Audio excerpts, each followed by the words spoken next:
Welcome to Hurrdat Sports Radio. 18-yard line of Oregon, dogs down by 4. Snap, Penix to throw, goes for the end zone, up the left sideline. Rhule touchdown, Washington!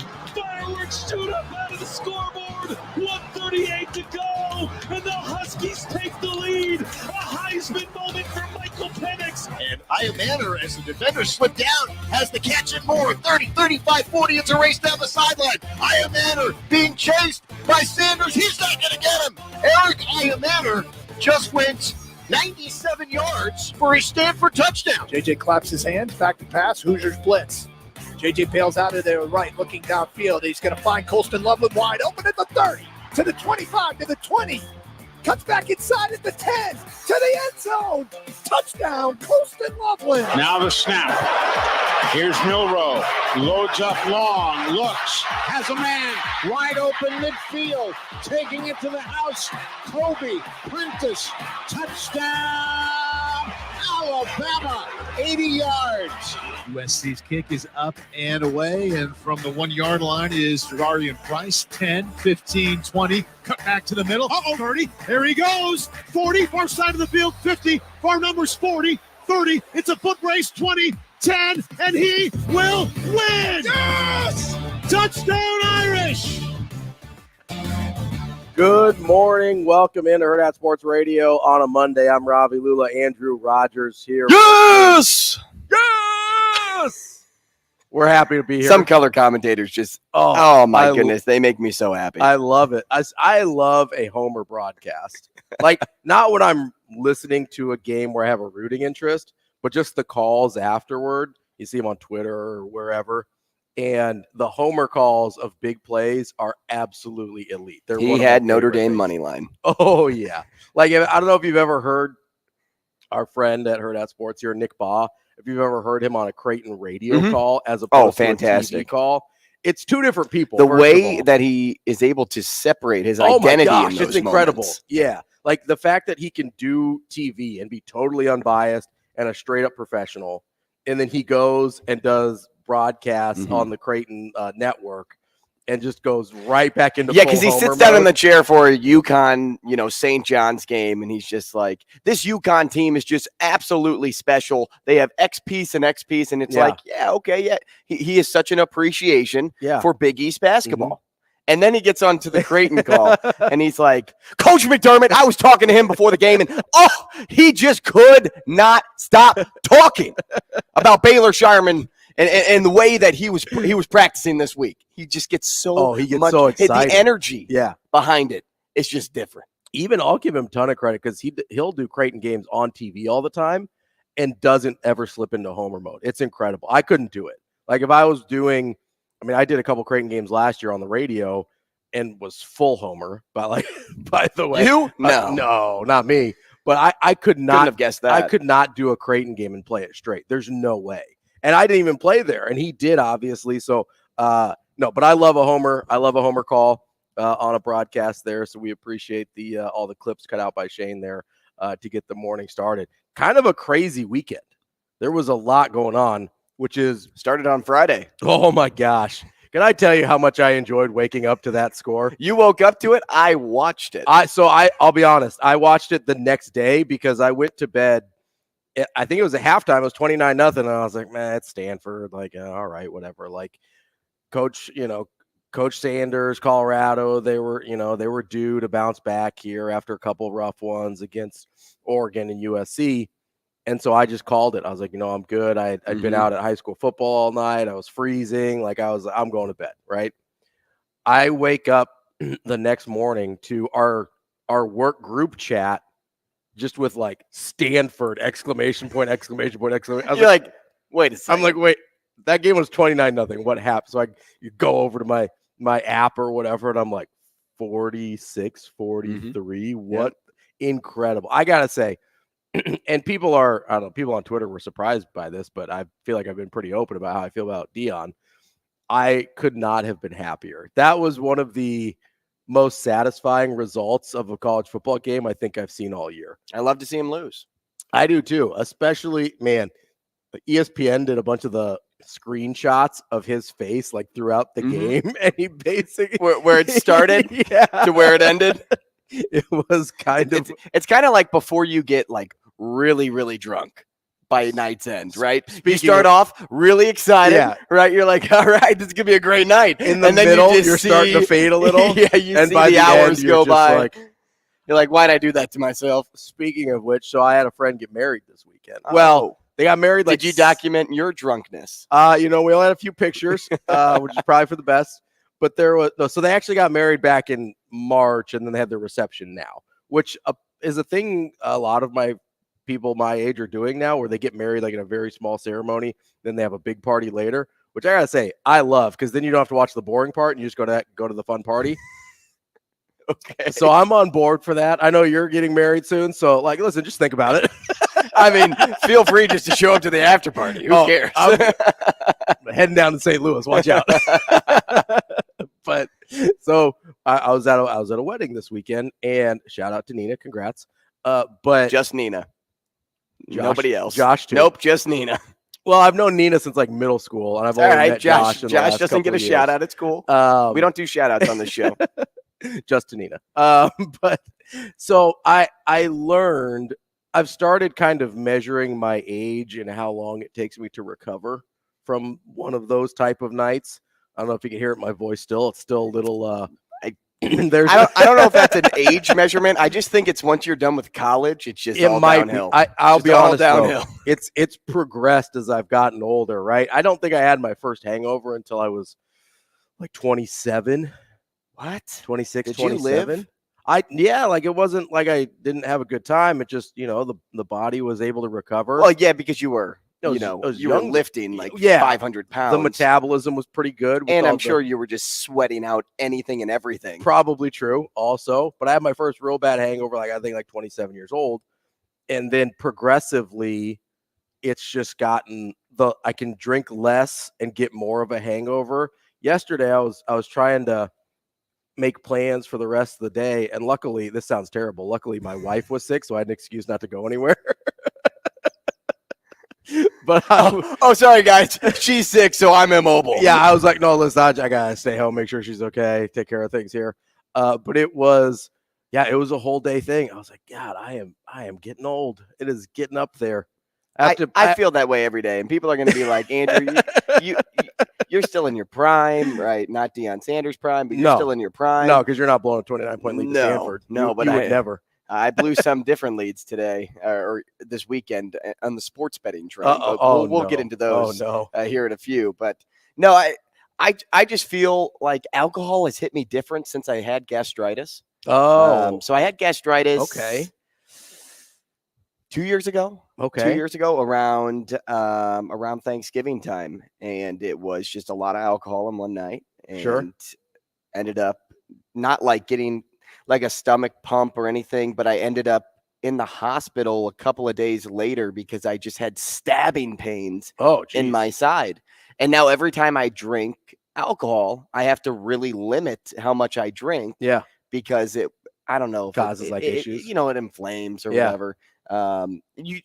It could just be in my head. I could just be thinking that it hurts when it doesn't hurt. But I can't drink like I used to anymore. So I got the old stomach now. You've got the phantom gastritis. Yeah. Well, and it depends on what I drink too. Sure. Like if I drink a lot of sugary things, then it's going to be horrible for me. Vodka Club with a lime has kind of been my best friend lately. Yeah. I can't go anything sugary because then the hangover is it's a 2 day. I used to do Crown Apple and Sprite. And dude, you mix that with some fried food. Not great as you're watching football on a Saturday. Not great. So that was it was a fun night. It was a fun night. Yesterday was a little less fun as we're kind of recovering here, but we're back at it. It's a recovery of 3 days. It is. No, it's that's why Friday weddings are awesome. Oh yeah. So this was a Saturday night. So I was like, I'm going to be kind of up against it by Monday. Mm-hmm. I feel okay. I don't sound great. I wanted to do a Friday wedding. No, I'm sorry. I wanted to do my wedding on Memorial Day weekend. So you had Saturday. So that you had Sunday, Monday. So it feels like a Friday wedding. That's smart. Yeah. Right. But then, with some familial things, it just didn't work out that way. We had to do the week before. That's smart though. That's what I really wanted.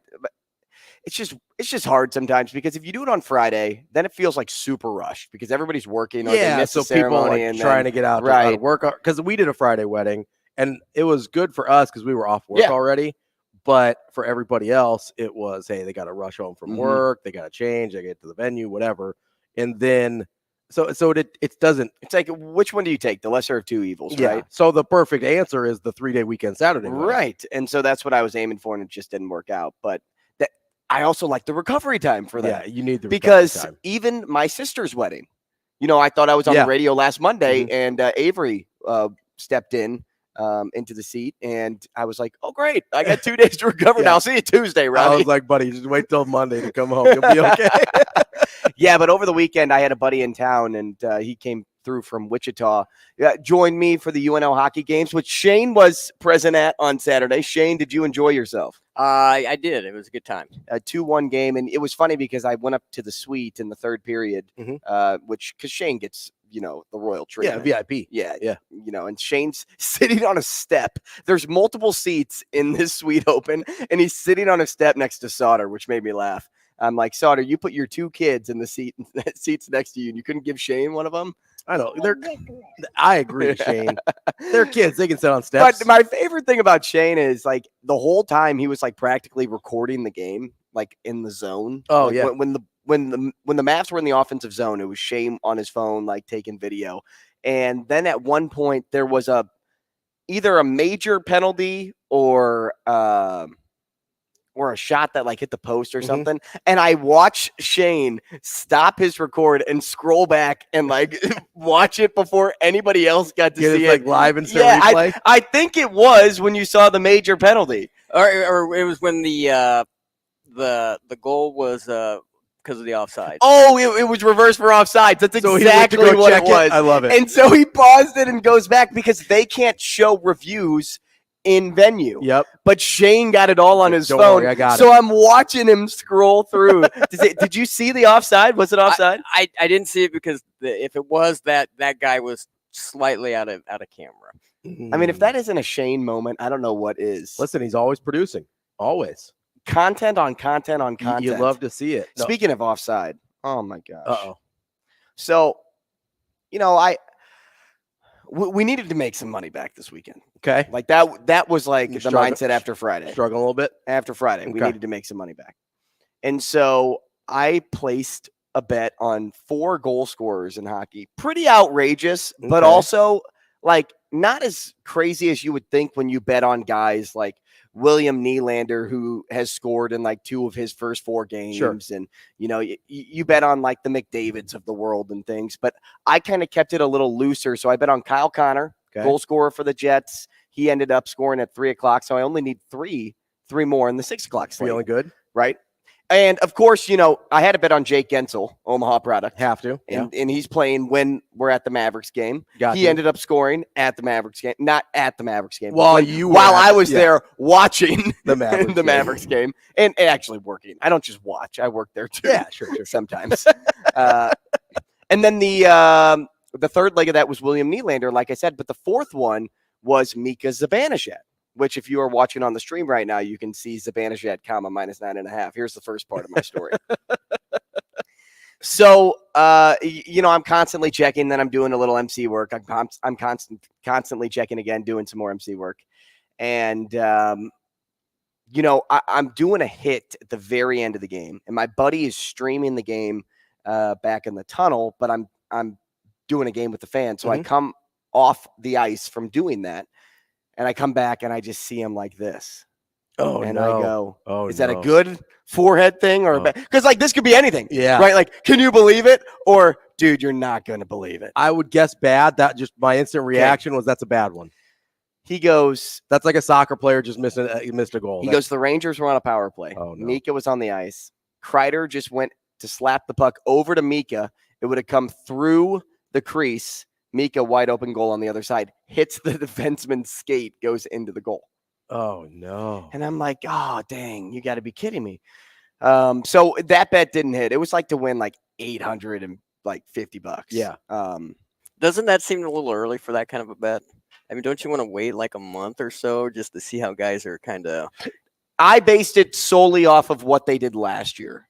Oh, okay. So I was looking for the carryover Sure. effect. Well, that's not even the worst of it. Oh no. So you're probably like, Andrew, you mentioned offsides. Like, what is this offsides thing? Well, earlier in the game, a Rangers goal was called back for offside. Okay. I bet you can guess who scored that goal. So I didn't know this, but I'm going through Twitter because I saw somebody post something earlier of Zeba goal 2-1, baby. Yeah. That was the tweet. And I'm like, wait a second. 2-1. Yeah. I mean, I remembered seeing 2-0 Rangers and then it saying 1-0, but I didn't remember seeing Zibanejad's name on there. I thought I saw somebody else, so I didn't really pay too close of attention to it. Well, come to find out, not only did Zeba score that goal and they get called back for offside, but the guy who scored the last goal, who tried to pass the puck to Zeba, was the guy that was offside. That's pretty. So Chris Kreider, he's blacklisted. Blacklisted? He's out. He's not invited to the wedding? No, he's gone. He's Cutting gone. him out. Yep. Even if he would have paid for it, he's gone. No, he's not. He's not coming. He's not coming to the wedding. He's going to have to pay your bet out in order to Yep. get it. Yeah, that's his entry fee. So, yeah, I was just like, you've got to be kidding. So, hold on. Answer me this real quick. So, I know with baseball, you like doing the home run parlays. What are the odds like versus to score a goal versus a home lot run easier. parlay? A lot easier in hockey. So the odds to score a goal in hockey are probably about plus 125 up to plus 140 is what I normally play. Kind of depending on who the guy is. Yeah, and you could have bet on McKinnon to score, and he was like minus 135. Okay, sure. Matthews, I think, had a hat trick that night. He was minus 140 to score. Okay. So if you get the main goal scorers, it's like betting a money line. Okay, yeah, sure. it's like betting. What was was Notre Dame minus money this week? Like minus 120 or something like that against USC? I think so. It's kind of like betting something of that. Sure. Like a fairly even game money line. Yeah. So it's looking at that from the perspective of a goal scorer Sure. too. Well, then if you look at the back half of my name, what does it say, Ravi? Hold on. Where are we here? Got to scroll over to people. Oh, yeah. Got to scroll over to people. Sorry, I was on my comments. Zibanejad minus 9.5. Minus 9.5. What do you think that minus 9.5 is meant for? 49ers Browns. No, but because that one ended not minus 9.5. Yeah, decent guess. This minus 9.5 was Wisconsin over Iowa. Yeah. But it's actually, I didn't get the play at minus 9.5. I got the play at plus 1.5 in favor of Wisconsin. Okay. When Iowa took the 7-0 lead. Okay. Plus 1.5. This is a team that was favored by 10 points. And you got them at plus 1.5. And I got them down 7-0. Correct. Not bad. Not bad at all. Yeah, good live odds. Yeah. So I built another college football parlay. Especially considering the chances of Iowa scoring another touchdown were very low. And they did not. We know Big Ten West football, right?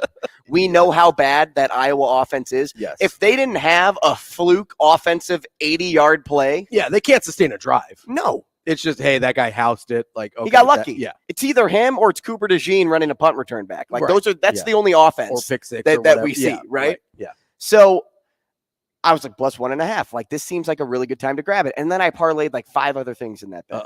Like Oregon plus 4.5, which hit. I got that live odds. Yeah, I know. Well, talk about a game that they just kicked away. I got a push on Oregon because I had them at -3. So I got my push. I'll be okay. They should have went to OT. I couldn't believe he missed that field goal. That was basically extra point distance. Yeah, it wasn't bad at all. Right down the middle too. Yeah. Kind of like my Jake Moody miss yesterday, but that's fine. That was also surprising to me. But yeah, so I put together a 5-legger, and it was like another. I think it was 20 to win, like 540. It was a significant amount of money. Get you back, right? Yeah. You're looking to just get back, get even. No, 5 out of 6. 5 out of 6 because Wisconsin didn't pull it off. And then I had another 3 out of 4 finish for like 200 and something, which could have helped. Wouldn't have gotten me back. It could have helped. And I bet the under in the KU Oklahoma State game. And first thing you're thinking is, why are you betting the under on KU? Sure. Right? Because that defense is so bad. Yeah. And the offense really has performed pretty been well pretty good, since last year. Yeah. Again, even with the backup quarterback, we talk about carryover effect, right, coming into this year.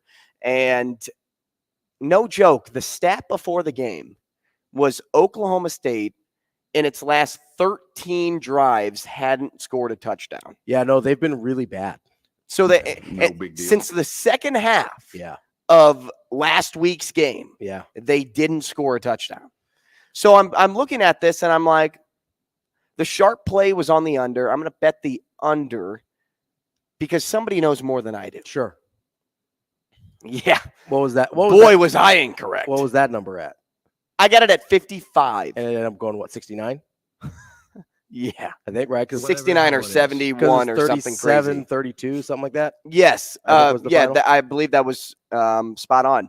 So they were, I think the first quarter, it was like 28 or 35 points. Yeah, they got off to a fast start. Every other play was a 40-yard touchdown pass. Every other play. Not a lot of defense to be had in that one. And I'm just like, here we go again. Here we go. So that's one of those. 3 out of 4 on that one, too. So I actually don't hate that because a lot of times people assume a team will score just because they're playing a bad defense, but they forget to account for the fact that the offense is actually incompetent. Like, it only matters if you have a functional offense if you're playing a bad defense. Correct. Right? If you have an incompetent offense, it doesn't matter if you're playing air. You're still not scoring. Right. Like Iowa, doesn't matter who they're playing. They're not scoring. Like, they're just not a good offense. They're not competent. And you're probably not scoring against them. Yeah, right. Which is how they win games. They stay in games, right? But Iowa, doesn't matter if you're throwing out the 85 Bears or Kansas this year. They're probably not scoring. The 85 Bears. Like, they're just not scoring either way. Thanks for giving me some love. I'm just trying to help out, After Justin Fields goes down with injury. Is that a good thing or a bad thing? I don't know. Maybe end up with Caleb Williams now. I don't know.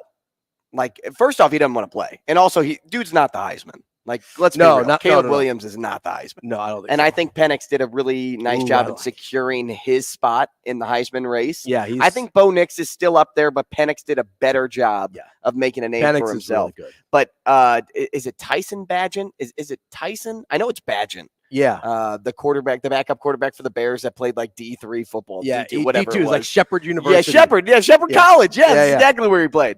Talk about somebody that I'm like, if Justin Fields isn't playing, I'd rather have him than the Mike Glennons of the world. Although I will say I felt terrible for him because his first play in, he gets like strip sack touchdown the other way. And I was like, ooh, that's a tough start. It's all good, man. All good. That's a tough start to a career.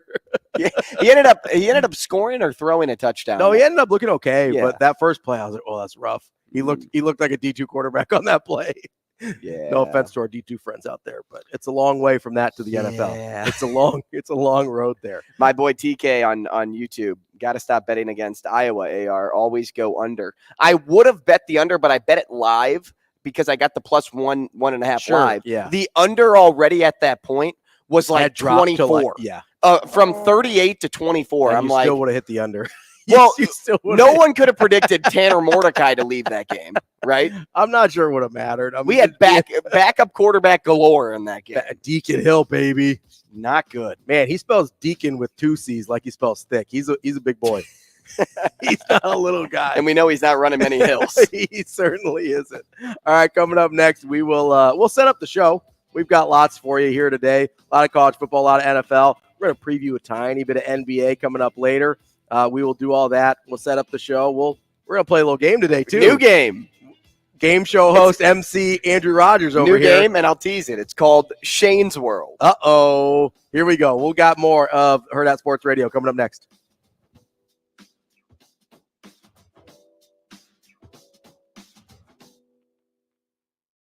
We will be back.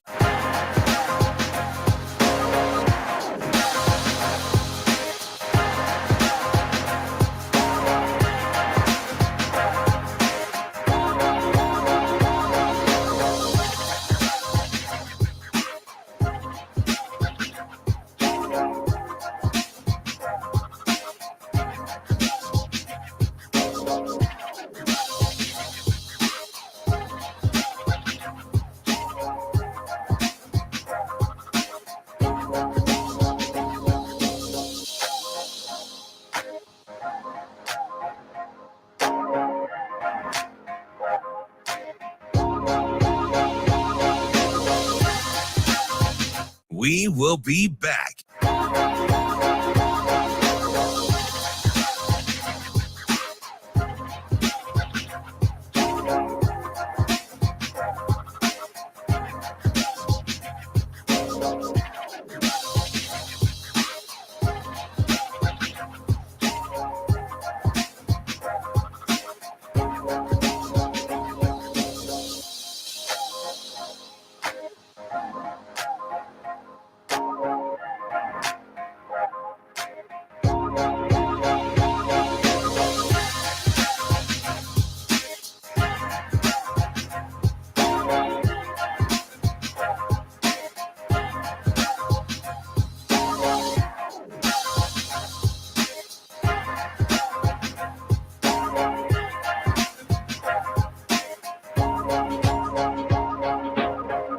We will be back.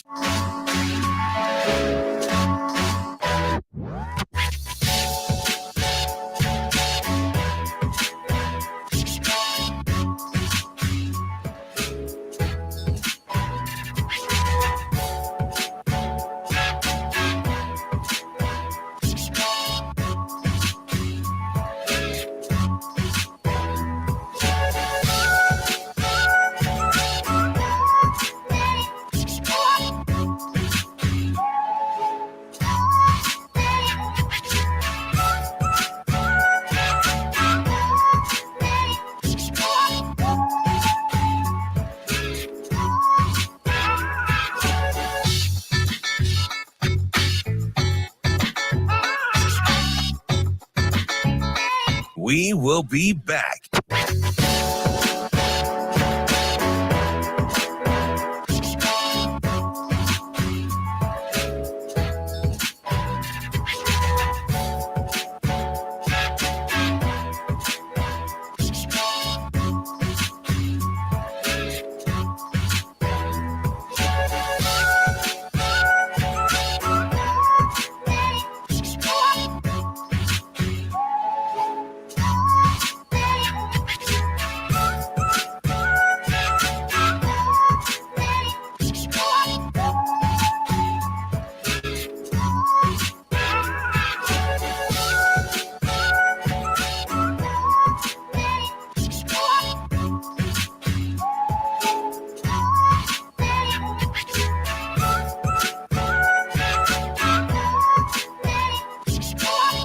We will be back.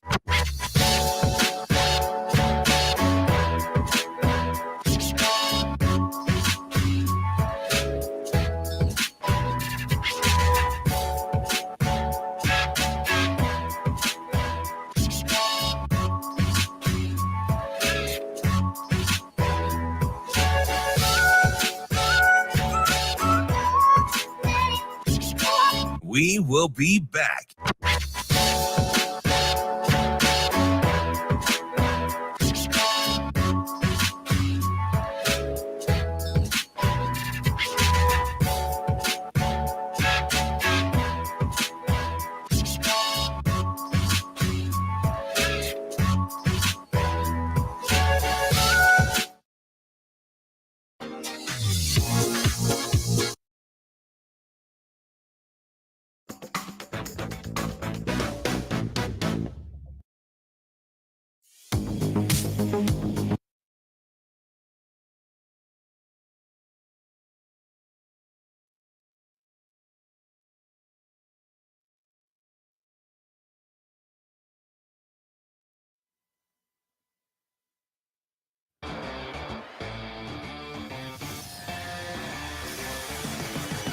You're listening to Hurrdat Sports Radio. Clean pocket, throw downfield. Iyer Manor has it at the Colorado 40. And now it's a foot race. Iyer Manor, can he get to the pylon? 10, 5, touchdown, Stanford. With a strong second half for the win, the Cardinals storm into Boulder and run back to the farm in Palo Alto with the dub. Welcome back, Hurrdat Sports Radio. I'm Ravi Lulla. Andrew Rogers here with me. You can listen to us on AM 590 ESPN Omaha, ESPN Tri-Cities. We're on Twitter, YouTube, or wherever you find your podcasts. Make sure you tune in. We have a good show for you. Some may say a great show. We'll see. I feel like I'm in a montage of Stranger Things with that music in the background. With a little, like I feel like I'm riding my bike right now through the town as I'm trying to like go complete a task in the show. See, right? I never I'm watched. hiding Elle in the picnic basket. I never watched Stranger Things. What? Yeah. Oh, missing out, man. I out. steer away from anything that's even like a little creepy.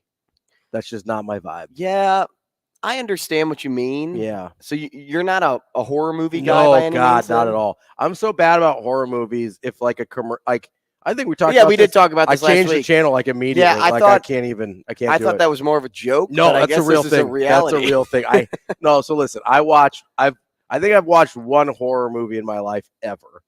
I was hanging out with this girl in high school and they were showing The Exorcist at like the Dundee Theater or whatever.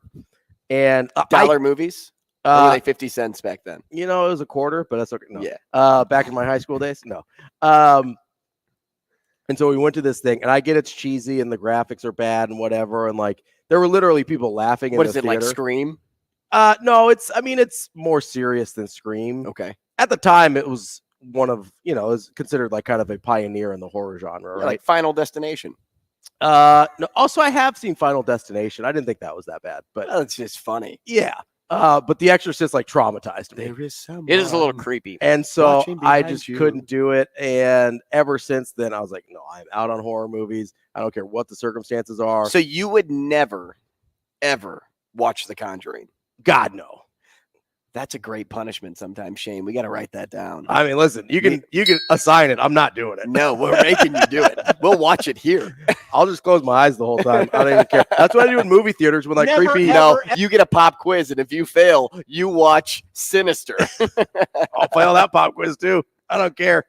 I'm 36 years old. I'm not doing anything I got want to do. plenty of movies on my list, Robbie. I'm not doing anything I don't Annabelle's next. Yeah, in like movie theaters when creepy previews come up, I go head down. Not doing it. So yeah, I not about the creepy movie, creepy TV show. Like I can't do it. So what if your wife one day was just like, hey, Ravi, like I know you don't want to watch this, but like I really am interested in like staying the night in a haunted house. Yeah, she's gonna do that on her own. She knows what she got into. I was very clear up front. Oh, first day you met, I can't do scary movies. Not the first day, but no. So it's I kind of went through. I'm kind of a wuss. I know I look tough, but when it comes to horror movies, not me. Incredibly a wuss. Like I'm okay. I'll own that. No, I was very clear with her, like because this is not my first go around on marriage. And so I learned some lessons the first time around. And so I was just very I learned that, like, listen, there's some things I'm not going to do. So I was like, if you're really interested in like camping and being outdoorsy, you should probably move on. I know I'm wearing a flannel shirt here. Like, it's not for me. This is only for the look because I have a beard. I was like, I'm not going camping. You took off your boots before you walked in. I know. I'm wearing the Jordan 1s today. But no, I'm like, listen, I don't go camping. I'm not real outdoorsy. I was like, if these are things that are really important to you, it's probably best you move on. So I think horror movies were part of kind of my spiel there. I was just like, we're not doing You this. just slid them in. Like, I was like, I'm not outdoorsy. I'm not a camper. Just like getting dirty horror movies in. Yeah, not doing horror movies. I'm not real handy around the house. Listen, I'm just, everything's on the table. So if you know what you're getting into and you still sign up for it, like, we're good. But if you want to move on, no hard feelings. But this is who I am. Mm-hmm. I'm 30 years old. I'm probably not changing. All right. So like, fair enough. I don't sleep in cloth houses. I don't like. Why not? Tents. I don't like them. Not a fan. I need locked doors. Yeah, I'm not much of a camper either. I would much rather camp and glamp. Yeah, I'll do like a cabin. I need a locked door. I need like a structure and a locked door. Yeah, or RV. I could do an RV, like a nice RV. Yeah, I could do. It could be any RV. I don't really care. I'm a little bougie, so are there fresh bed sheets? Or looking at ones over at I need a solid structure. If my house can fold up and fit into something about pocket size, that's not going to work for me. Mm-hmm. I need a solid structure. So, but yeah, no, I'm not a big camper guy. That's not gonna. That's all right. It's not for me. You know what it is for me? Sam McKewon at 8:00. We're gonna talk to our friend Sam coming off a bye week. I can't wait to talk to Sam. Haven't talked to him in a while. I wonder how he spent his bye week. Probably working. Probably. The man works very hard. Or watching the Bears lose like I did. Oof. Yeah. Yeah. We got Vinnie Iyer coming up at 8:45 to talk about the NFL. Mm-hmm. A pretty interesting NFL slate. 49ers and Eagles both lost. Just kind of a weird weekend. Again, it was one of those weekends too where injuries just kind of took over. Yeah, there are a ton of injuries. I mean, what week was that when injuries were just bad? Was that week 2, week 3? Yeah, I think it was week 2. It was just bad. And then again this week, it was just a rough week. Okay, are you at all worried as a 49ers fan that they may be overusing Christian McCaffrey? This is not an exaggeration, and it's going to sound like I'm making a joke here. Every time he gets hit, I hold my breath for just like a little second. Kind of like a quarterback, right? Quarterback, yeah. Anybody who's sort of injury prone. I don't know if like you remember Sean Livingston in the NBA. He had that like horrific knee injury. Oh yeah. So like every time he jumped after that, and I'm a big Warriors fan. So every time he jumped after that, when he landed, I was just like, especially if he was in like traffic or something, I was like, ugh! Well, it's kind of like when Brock Bowers got injured this weekend. Yeah. Because for me, I'm like, oh, because I play in, dynasty fantasy leagues, and I'm like, I'm going to draft Brock Bowers next year because I know I have secured the number 1 pick. I don't care what happens next. Like, I'm taking Brock Bowers, but every time he catches the football, I'm like, squirming. And I'm and then when he got tackled and I saw that he was slow to get up, I'm like, you've got to be kidding me. And then it was just one thing after another for my fantasy day. Like David Montgomery went out. I already lost 4 guys in one league. And I'm like, this is ridiculous. Justin Fields is now down. Injury after injury after injury. Yeah. Those guys, there are guys out there though that you just hold your breath. It's just, and with McCaffrey's history, obviously that factors in a big part of it. But I do wish they would. I don't know if save him's the right word, because obviously he's really good and he stayed healthy all last year. You got to use him, but you've got enough weapons that you don't have to overuse him. Mm-hmm. You know what I mean? You've got Debo, who also got banged up. You've got Ayuk. You've got Kittle. You've got Juszczyk, who I really like. Jordan Mason can be. He was a very solid back. You can suffice with him. Yeah, especially with the way all the other weapons, they're not going to be keying on your backup running back, so you can kind of sneak him in there at certain places. Juwan Jennings is pretty solid. They've got enough guys that I do feel like maybe they overuse him a little bit, but I just hope it's not long term. I do too. I mean, it's an oblique, so I'm hoping it's not terrible. I'm a little more worried about the Debo shoulder, the way is funny. Isn't that funny? Way he plays, right? Like that seems like it might be a bigger issue. An oblique feels like one of those things that might be kind of nagging, but it probably is not as serious. I believe that's what Montgomery had too, because he landed on the football and the oblique. Yeah, because it's like right in your rib cage, right? Is right in there, and so I believe it was Shaq Barrett that laid right on top of him. Yeah, so it's kind of weird because it feels like, okay, that could be really serious, but in my head it sounds less serious than a shoulder. I don't know. We'll see. I'm not super worried at this point in the season. I don't think either one of those are long term, probably, and. I almost feel like I do, and we're going to talk to Ricky O'Donnell of SB Nation about the NBA later, but I almost feel like I do with Chris Paul and the Warriors. It's like, hey, I'd rather you miss 30 games in the middle of the season and be healthy for the playoffs than play 70 games during the regular season and then not be healthy when it comes time for the playoffs. So if this is kind of one of those, hey, they miss a few weeks in the middle of the season, they stay fresh, even if the 49ers drop a couple of those games, they're still going to make the playoffs. They'll be fine. I'm not too worried about it. As long as they can get them healthy when it matters, that's the thing. That's the biggest deal for me. So we'll see. It's a big we'll see game at this point. I mean, it's a we'll see. I was looking at the NFL standings too, and I'm just kind of like, all right, is the best team in the AFC the Chiefs? Because at least for the last few years, everyone could easily say the best team in the AFC is the Chiefs. It probably still is. You think it is still? I think so. I mean, who are you thinking? Well, I thought the Dolphins. The Dolphins altogether seem like a team that have it figured out more. When you have the Patrick Mahomes treatment, it's easier to make up for the mistakes because you have a guy like him that can just clean up the mess. He covers. He's the ultimate cleaning crew. Yeah, he covers up a variety. I mean, he kind of has the. I know people compare Caleb Williams to him, which I think is unfair to both parties, but. Like Caleb Williams, he covers up for a multitude of other flaws. I do think Kansas City's defense is better than Miami's right now. Kansas City's been playing really good defense. And then I look at the NFC and I'm like, who's the best team there? Is it the Eagles? Is it the 49ers? I still think it's a coin flip between the Eagles Beating on the door is the Lions right now, and defensively they look pretty strong too. They're not in the same category just yet, but they're close. They're playing good ball. Coming up next, we will wrap up hour number 1 here on Hurrdat Sports Radio. We will be back.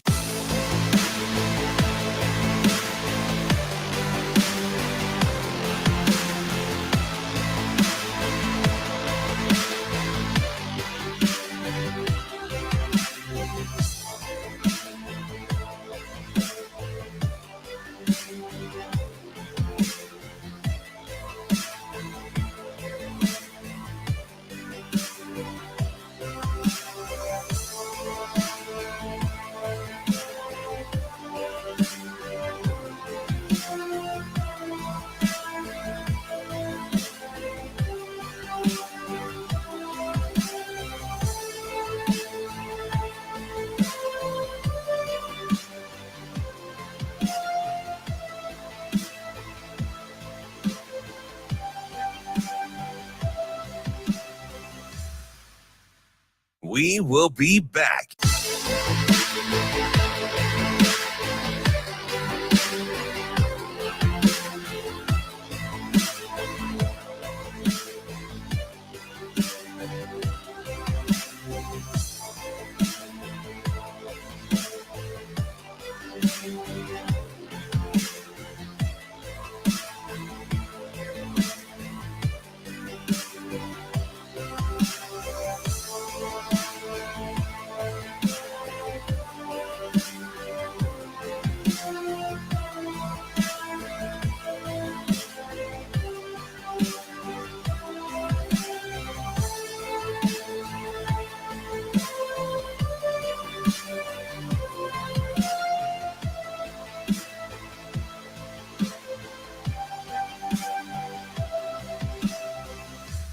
We will be back.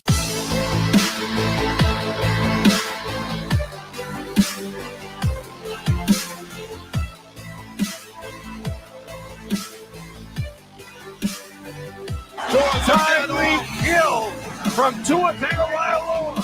Back to throw is Hurts. Running right, Tony Adams is inside the 25. Breaks a tackle down to the 10-yard line. Back to throw is up. Running right, Tony Adams is inside the 25. Timely kill from Tua Tagovailoa. Tackle down to the 10-yard line. 3rd down and 6 for Miami at the 2-minute. Back to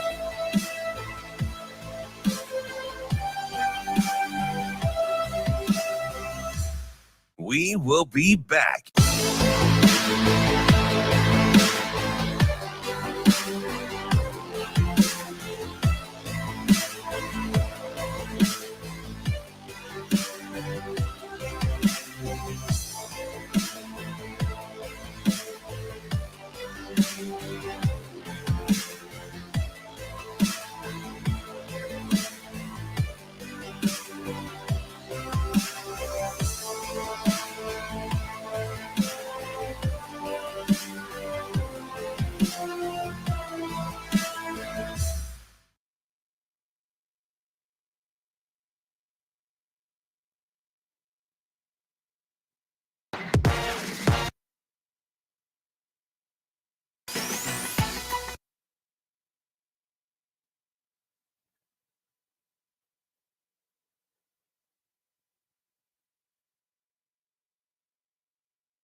You're listening to Hurrdat Sports Radio.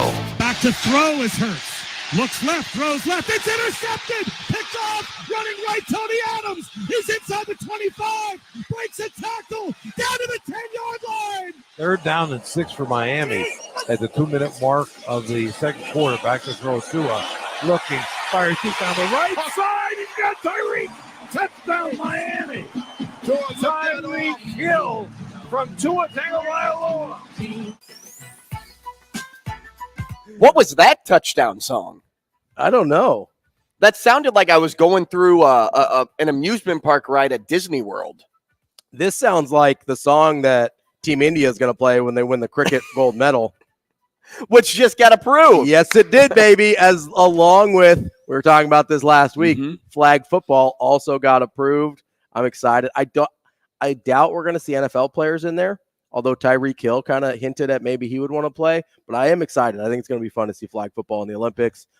Cricket also got approved. Lacrosse got approved. Baseball, softball back in after a hiatus as well. So let's talk baseball here. Are Major League Baseball players going to be a part of that? You know, I don't know. Because you already have the World Baseball Classic. And previously in the Olympics, it was a lot of like AAA borderline guys. I think it would be sweet to bring the best college players out. Oh, and for then sure. we send them. That would be kind of like they used to with the basketball. Right. Yeah. But instead of like, all the teams from the College World Series, right? You make a College World Series All-Star team. Ooh, okay. And then just send them off. I'd be down for that and do the same with softball. Jordy Ball can pitch. Absolutely. She might make the team regardless of who they send, right? Like that's right up her alley. But no, I think it'll be fun. I'm going to be really excited to see both baseball and flag football, who they end up sending, what types of players they end up sending there. But that should be a good time. I'm weirdly excited about the flag football thing. Like, I don't know why. I don't know if it's because I'm curious to see it work. Yeah, I'm curious to see what it looks like as much as anything, and who's going to play, stuff like that. Because even if you don't have NFL guys, I feel like you might get a bunch of really high-level college guys that, those guys that are really good college players but aren't great NFL prospects. Mm-hmm. I kind of love those guys. Johnny Manziel. Yeah, right. Yeah, like those types of dudes that you just kind of look at and you're like, I don't know how much they're going to do in the NFL, but they're great college player. So I'm kind of excited to see, like, Tebow would have been a perfect flag football quarterback, right? Like, incredible. Well, maybe. We saw him throw that duck in fair. What was that? But that level, offseason, that like type of player though, right? Where it's like, I don't really know where he fits in the NFL, but he's a great football player. That type of guy I think you're going to see a lot of those. So I'm excited about that. Let's get to our guy, Nate, on the Warhorse Sportsbook hotline. He wants to talk about the 49ers. Nate, what do you got going on? Hey, how's it going, guys? What's up, Nate? Yeah, man, great weekend of football and stuff. And I agree with you guys, man. I think they ought to, kind of not use McCaffrey as much. I mean, he ain't the biggest guy, And he's just a workhorse. He is, but he took some major hits last week against the Cowboys. I'm surprised he finished the game last week. I kind of feel like that a lot, Nate. I feel like he gets hit a lot, and not that he doesn't take hits well, but some guys seem to get hit a little bit harder than others. I don't know if it's because he's always fighting for yardage or whatever, but you go in and go old school, a guy like Warwick Dunn, like that guy never got hit clean. It seems like McCaffrey gets hit clean almost every play. Well, because Warwick Dunn knew to get down, right? Man. You got to get down, and another thing, guys, like, I don't know if I really like watching football anymore because it done turned into the referee show. It's like the players don't determine the games no more. It's the referees. And I'm like, man, like my blood pressure be through the roof watching the game because of the referees. I get so pissed off at the refs because I'd be like, I'm tired of watching the refs. Let the players play just a little bit. Do you think? Do you think like the technology behind watching sports kind of makes you feel that way too, seeing every angle, every replay, everything in slow motion to where either they get it right or they just completely get it wrong? Yeah, it does because, we got these high-def TVs, man, and, so it does. But I really think it's too much. It's too many penalties. And I know they want to score touchdowns and they, but I mean, I don't know how you guys feel about it. Thanks for taking my call, man. Hey, Nate, thank you. Nate. Call anytime. In regards to that, I mean, people know how I think about officiating, but I can go into it a little bit here. Like, some things really make me mad. Okay. Like when Tyreek Hill gets flagged for doing a backflip on his personal, like grabbing a cell phone. Yeah, well, it was his personal videographer's cell phone. Like it was pre-planned. The fact that you get flagged for that, like, what are we doing? That's pretty dumb. Like, who cares? All of that is just a part about it's the exciting nature of sports, right? You hit a grand slam. Bryson Stott slams the bat down. I remember talking to my dad about this, and he just doesn't like it. He doesn't like those antics. I love a bat flip. Give me a bat flip all day. And that's cool. Like, you can like it, you can dislike it, whatever, but I don't think it should ever be a penalty. Right. Ever. Like, you shouldn't get tossed for it in baseball. Right. Yeah. You shouldn't get flagged for it in football. It's all about the emotion of the game. Yeah. And unless you're like in that moment and you're the one that is experiencing that moment, like you would have a different view on it. And plus, if it was your team, you would have it would be night and day different of how you would handle it. Because if this was Albert Pujols doing a bat flip, it would be like, oh my gosh, St. Louis would be like, that was so cool. Then your dad might be a little more forgiving with Albert Pujols. But like if it's Anthony Rizzo playing for the Cubs in the World Series, and then you see that, I can't stand him. He's just one of the cocky so-and-so. Right.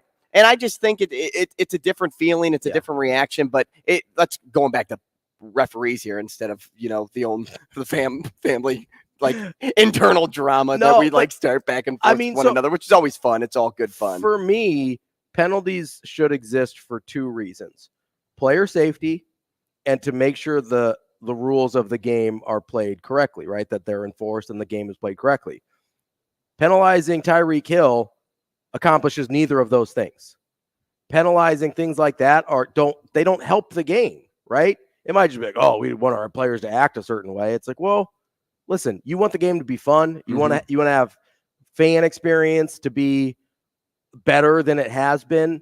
Those are the things you should allow. It's the same thing, you're talking about it with baseball, and they don't usually penalize them necessarily. Sometimes guys get tossed if it's over the top, but part of the fun of baseball is the emotion and the excitement. You see it a lot with, sometimes people get kind of upset with players from like Latin America because they play the game in a different way, in a much more kind of passionate way than a lot of American-born players. That's what I love about Javi Baez and the way he plays. Yeah, and so, but it's really engaging for fans to watch players do that. But you kind of have your old school baseball guys that are like, oh, that's not how the game's supposed to be played. And it's like, well, where they come from, that's exactly how the game's supposed to be played. Or you've got players from like Asia and Japan where they're typically very buttoned up, and it's, it's just different everywhere that you go, where you grew up, what culture you came from.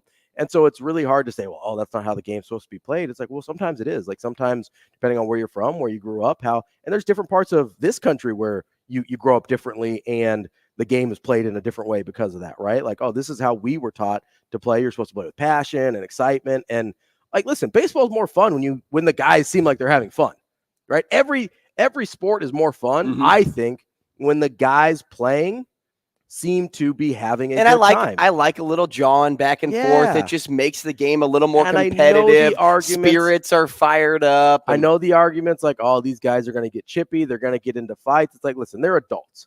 If they can't stop themselves from fighting other grown adults because somebody said something mean that they didn't like, then they need to go all the way back to kindergarten and figure that out. Now, I will say, though, I will say a little bit of the stuff like pre-game that we're kind of seeing. Sure. That stuff I'm not for. No, but like if you're celebrating a touchdown and like celebrating. If it's an in-game moment, I'm for it. And if it's in the windows of the first through the ninth inning or the first snap till the last second of the game, I'm for it. If it's all that stuff beforehand and like you kind of see it with at the college level with Colorado's football team, and then you saw it a little bit with the 49ers and the Browns yesterday. Like before the game. Like I'm just kind of like, all right, guys. I don't need that. No, but because that during has the game, to do with the game. Right, during the game, if this is how high spirited it got, then perfect. And I'm all about celebrating your accomplishments with your team, right? Now, as opposed to taunting. Right. Which, listen, I'm okay with a little bit of trash talk, but if you're standing over guys and stuff like that, like that's kind of inciting a problem. Should the other guy still know better than to actually start a fight? Absolutely. But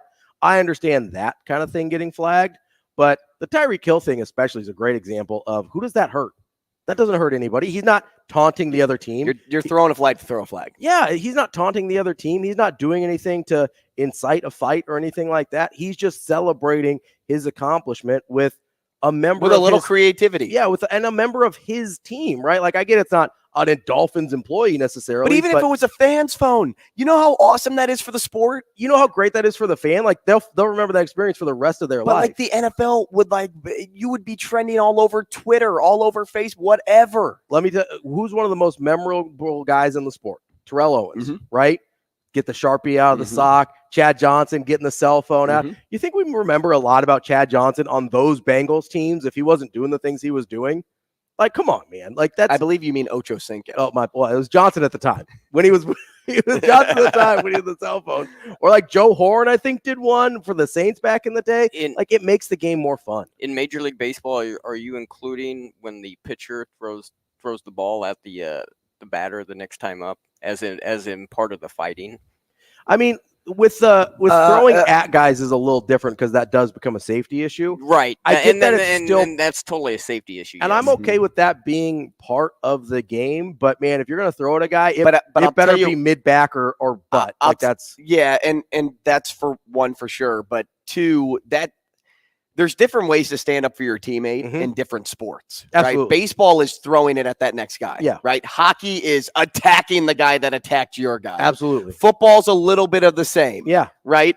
Now there's an extent to how far you can there's go ways with it. You can do that. You don't throw the ball at the batter's head. No. It's like rib cage down. Right. You don't.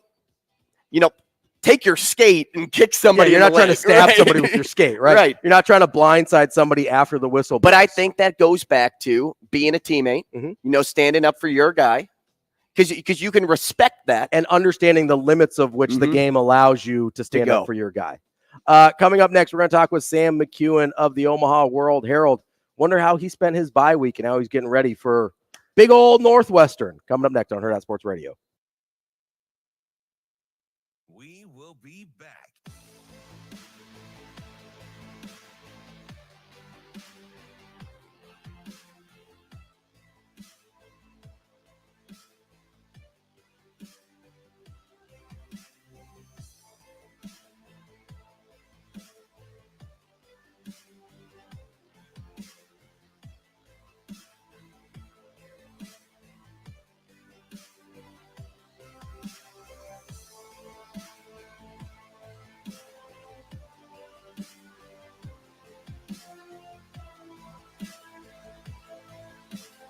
McKewon. Snap back. Give it off to Grant. Leans. Didn't make it. It's going to be 3rd and goal. Boy, we had a goal line stand by Nebraska's defense. Illinois trying to duplicate that. No, now the hands go up. It's a touchdown for Grant. My goodness, what a delayed call. We will be back.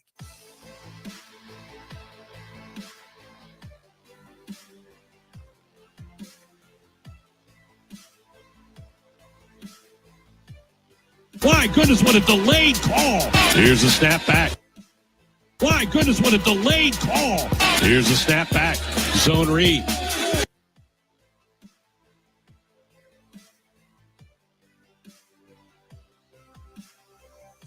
Zone read. Grant. My goodness, what a delayed call. Zone read. Dive. Touchdown. Nebraska. Here is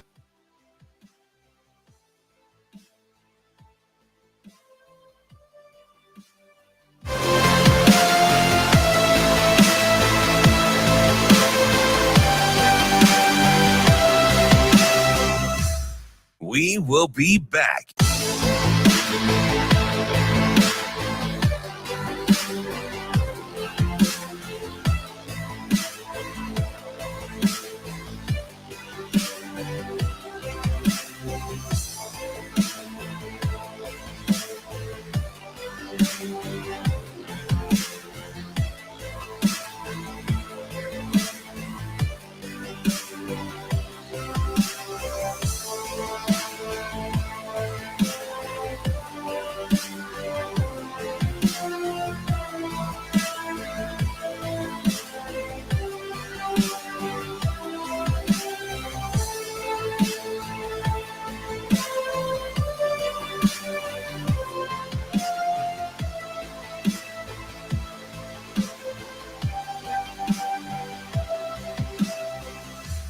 We will be back.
You're listening to Hurrdat Sports Radio. Here is the sports editor for the Omaha World-Herald, Sam McKewon. That's fine. That's fine. That's fine. Sam McKewon. We're gonna throw the ball, and you just stand back there and throw it where you want to go. You know, that kind of thing. Sam McKewon. Are you guys going?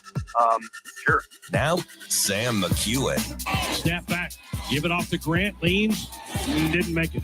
It's going to be 3rd and goal. Boy, we had a goal line stand by Nebraska's defense. Illinois trying to duplicate that. So the ball, no, now the hands go up. It's a touchdown for Grant. My goodness, what a delayed call. Zone read. Take the hand off. Harvard's got it. 20, 15, 10, 5, dive, touchdown, Nebraska. Kicking off hour number 2 with our friend Sam McKewon from the Omaha World-Herald. Sam, how are you this morning? Good. How are you guys doing? Sam, great to hear from you. I don't know if I can say good though because of how the Bears have been looking. I don't know about you, but I'm not feeling 22 like Travis Kelce and Taylor Swift right now. I'm feeling down in the dumps. Yeah, it's so I'm married into a Browns family. So yesterday was a pretty cool day for us. So not that cool for me, Sam, but all right. I know. So it's pretty cool stuff for us yesterday. We get to enjoy 2 teams at the same time, right? So the Bears were playing at the same time. So yeah, like I mean the Bears aren't very good, and their offense is terrible, and now their quarterback's hurt, and you have to decide whether you want to kind of play for the draft pick and go ahead and get Caleb Williams or Shadur Sanders or Drake May, one of the 3, I suppose, or Michael Penix if that's what you want. I don't think he's a top 10 pick, but whatever you want, Mm-hmm. or you can try to make a push for the playoffs. I really don't think the Bears are going to make the playoffs. So I think, it is what it is. We'll win a couple of games along the way, I'm sure, but I'm excited about the Browns too because they have a legitimate chance to win their division and to make a run in the playoffs. They really, really do. Their defense is that good. So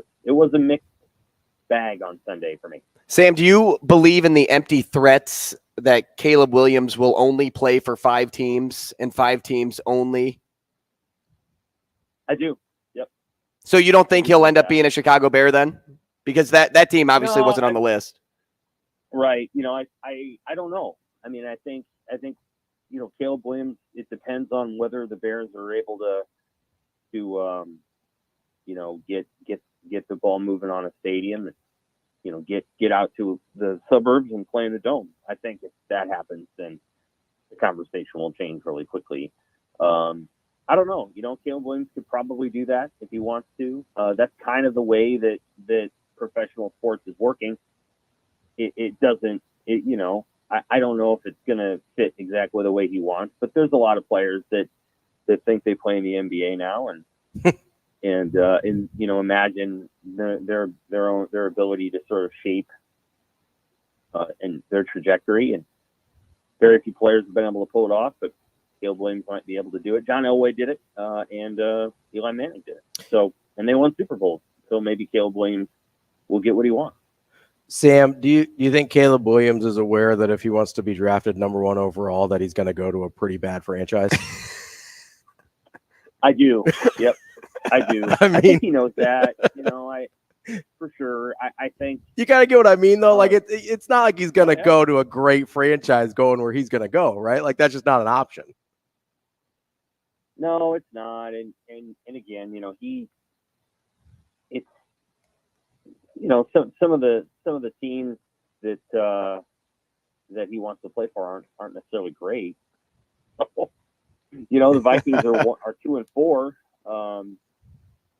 So I don't know. I mean, we'll see. I mean, he's in a situation.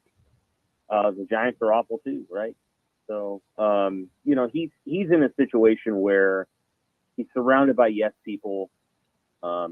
His coach is kind of a baby, and so like he is. He's not a great, wrong he's there. a really good mind, but he is. I mean, I'm not sure how long I'm going to do this, and the whole thing, just the whole thing with what's going on out there. He's a great coach, but he's got a weird kind of shape your own future kind of vibe too. So we'll see what Caleb Williams decides to do, but I think eventually he's going to be in a place where they win a lot of. He's not going to the 49ers. That's dumb.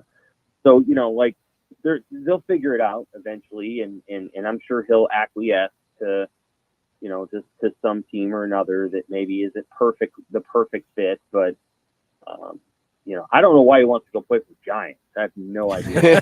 That one's wild to me too. Yeah, it's just so I think a lot of that's just based on sort of childish impulses, and that stuff will eventually go away. And he's a great player. He had a bad game on Saturday, but he's a great player, and he will be very, very good in the pros. Sam, not much to talk about Nebraska game-wise this past weekend. We'll get into a few things with coach recruiting and the second half of their season in a hot sec. But I kind of have a two-part question here for you first. How much did this weekend's Big Ten West college football slate give you confidence no opponent on the schedule can be given the early win against Nebraska? Yeah, I mean, I went into the weekend with confidence in that anyway. Maryland didn't change that. I mean, I have a pretty good sense of what Maryland's going to be when it rolls in here on November 11th, and it's going to be a beat-up team. That's been the MO for Maryland. Their record in November is terrible. I don't remember it off the top of my head, but they're not good in November. And you kind of saw it against Illinois. Maryland is still working on the physicality piece. What it takes to win, to play in the league week in and week out, and match the physical challenge. I think at least one of the teams from the West Coast 4 is going to be that way too. I don't know which one it's going to be. I think UCLA's built some toughness, but there could be something there too. So, Maryland's still getting there. It's still in a lot of ways, even though it's been in the league for 9 years, feels like an ACC program. And I thought they kind of took it to the chin a little bit against Illinois. Illinois not very good, but they're more physical than Maryland. Mm-hmm.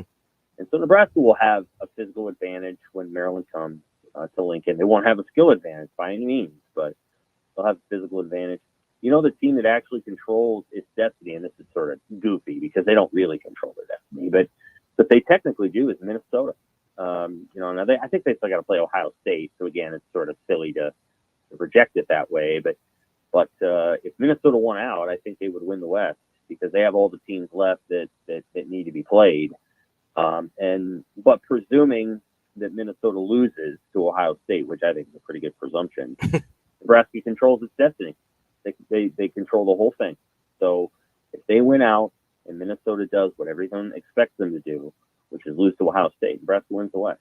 So there's no reason for them to look at this and go, we're just trying to shuffle along. I mean, they can look at this schedule and say, if we do everything we're supposed to do and win every single game, we're going to be in Indianapolis. And I don't think there's any particular reason for them to be afraid of anybody. That doesn't mean they're going to win every game, and it doesn't even mean they're going to win any of their games. Mm-hmm. But they don't have to be afraid of anybody they're going to play, and they'll get Iowa late in the year. We'll see what Iowa is then versus what they are at the moment. I think Iowa could lose this Saturday. I really do, to Minnesota. So there's a lot of things that could happen, and Nebraska has no reason to be afraid of going into this thing head on. We're talking with Sam McKewon of the Omaha World-Herald. Yeah, you mentioned Iowa. Obviously, they get that, we'll call it gutty win against Wisconsin. That's the nice word for ugly, right? That is a game. Obviously, both of those teams are on the back end of Nebraska's schedule. I think a lot of people looked at Wisconsin early in the year as a game Nebraska likely loses. I don't necessarily look at it that way anymore. Did that game tell you a lot about, did this weekend tell you a lot about the Big Ten West in general? I know you kind of mentioned Minnesota and sort of Nebraska have their destiny in their hands there. But I mean, we're probably looking at like a 7-5, 8-4 Big Ten West champ, right? Absolutely. Yeah. And there's a chance with Iowa where Iowa runs the table and they finish 11-1. Sure. I mean, that's possible. I would be surprised. But Iowa's got a shot to go 9-3 or 10-2. If Iowa goes 9-3 and they lose a couple of more games, they may not win the Big Ten West. Still go 9-3. Mm-hmm. So that's possible for them. I think there's I don't know what the right word to say. I think Iowa is a very, very well coached team in a lot of ways, and certainly they went up to Wisconsin and thoroughly outcoached Wisconsin. And to Luke Fickell's credit, I posted that. He must have been listening to me. I'm kidding. He said it like 4 times in the press conference. No, I think he subscribed to your articles. I'm telling you, it's just I think he was playing regret live in his head as his post-game press conference was going on because, at one point he said, maybe we underestimated how good their defense was, or we threw the ball 8 times in a row, and you don't want to do that. They threw the ball 50 times against Iowa, 30 times with a backup. You don't do those things against Iowa in that kind of weather and wind. Washington could do that, I think, and win a game, but I don't know what Wisconsin was thinking. They weren't. I just don't think they were dialed in the way that they should have been, and it reflected in the way that they played the game. They should have won that game by 10 points, and they just, Iowa knows what they are, and they know how to, Papa Ferenc went over there and I think told his son, run the ball, at one point in the fourth quarter there, and that, I think that got it done. His son can get away from that at times because he's just trying to gain yards, and so Iowa managed the game really well, and I thought they played really well, coached really well. The way you beat Iowa is you've got to run the football, and then you've got to hit a couple of deep shots. That's just how you do it. And Wisconsin was not able to do either thing. So we'll see what Wisconsin is going forward. That's a tough team to beat up there. I don't care where you play them and when you play them. It's a tough team to beat up there, especially in November. Iowa's Iowa. You've got to find a way to get turnovers off of that quarterback, and they're going to protect him really well, but you've got to find a way to make him throw into a window and get a couple of interceptions. I think Purdue's got one good game left in it, and I don't know, maybe that'll come against Nebraska, just like I thought Illinois had a good game in it, and it came against Maryland. You just don't know when that game's going to come, and I think Purdue's got the pieces to beat somebody pretty good, including Nebraska. I just don't know when they're going to play that game and who it's going to come against. And then Northwestern's a wild card. Hard to know what they're going to do this week. Hard team to read. I think they play hard. That's good.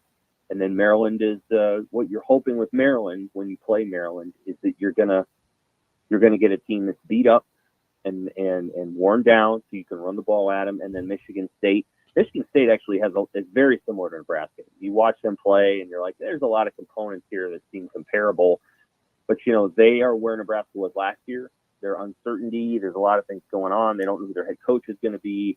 And I think once they play Michigan this week and then they play another game, I think they're going to be pretty beat up too. So I think Nebraska's schedule is more than manageable, more manageable than it will be next year for sure.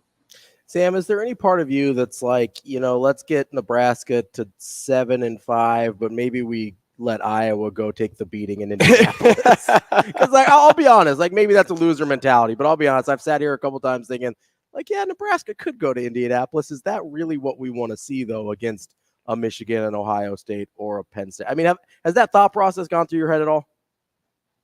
No, it hasn't, but I understand what you're saying. For Nebraska to make it to the Big Ten championship, which, if they won the West, they do that, they'd have at least 8 wins and maybe 9.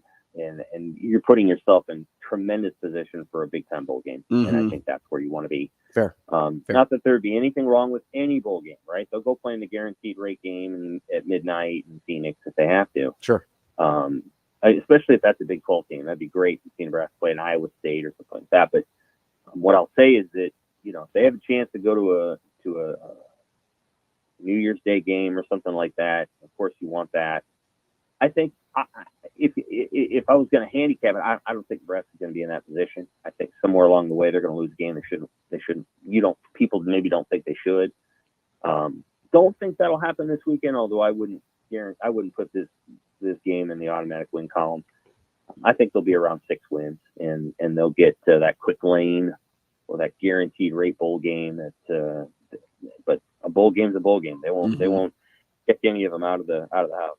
And being in that national view, that national eye can only do or work wonders for your program. We're talking with Sam McKewon. Sam, coaches were out and about this weekend, actively revisiting with recruits during the bye week. And one possible concern coming out of Ainsworth, Carter Nelson back from a trip to Notre Dame. Marcus Freeman has shown that he's been able to swoop in and get big names out of Nebraska before. So do you think his visit should be looked at as a big issue, or are you comfortable saying he wants to stay and play for his home state team? Evan Bland, our writer, talked to Carter's dad, and we'll have an update here shortly this morning about the visit. That's what we call a tease. Yeah, so people can go to our website at omaha.com and check that out. I mean, I think what the update will say is that he's still locked in Nebraska, and he'll be at Nebraska's game on Saturday. Matt Rhule was up there on Friday night, I guess signing autographs. There's, obviously I think Matt Rhule was using a plane or something. So obviously Nebraska would love to keep him in the fold, and I they'll put all the effort that they have to in order to do that. I understand wanting to go and take a visit and see something.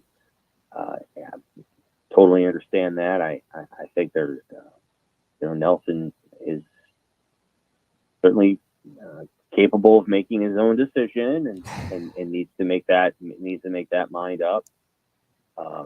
Notre Dame's quarterback right now isn't going to be their quarterback next year. He's gone after this year. So I don't know who Notre Dame's quarterback is. I'm not sure Notre Dame knows who Notre Dame's quarterback is. So on the flip side of the coin, I think I don't know if Heinrich Haarberg is going to be, all Big Ten guy, but I think everybody can look around and say, well, Heinrich's here, and he's here, so this is a guy you're going to be working with. Look at the way he throws to Fedoni and all that other stuff. So I think Nebraska's got an advantage there. Obviously, Notre Dame is Notre Dame, but man, the other thing I'll say is that the way that the Big Ten is going to start setting up here really soon, you're going to play all the football teams you want to play.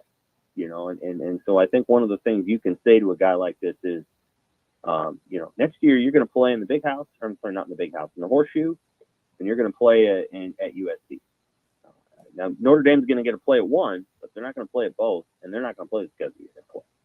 And so anybody who wants to go to the NFL better well just come through the Big Ten and face this schedule, because that's going to prepare you for the next level. So I think Nebraska will be able to leverage the Big Ten as a way of saying, this is the best of the best. Notre Dame's going to play a lot of teams in the ACC. It's not going to be what Nebraska is. Sam, I'm curious. I know you're kind of talking about some of the teams that are coming into the league next year. You mentioned the West Coast 4, and how you think some of them are maybe a little more Maryland than they are Michigan at this point in terms of the way they're set up.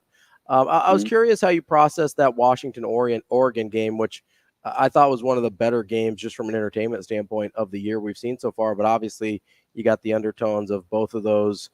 I mean, both those quarterbacks are going to be gone, but both of those teams will be in the Big Ten next year. Just how did you look at that kind of with that as one of the kind of background stories? Thought it was a great game. Felt like Oregon maybe is a little bit more athletic and physical. And, if their coach trusts that his team's a better team, which I don't know that he did, I think Oregon wins the game by 6 or whatever. Mm-hmm. I think at the end of the day, the coach needs to not play from like he's playing from behind. And it felt like that. It felt like it was Washington was a 14-point favorite instead of a 3-point favorite.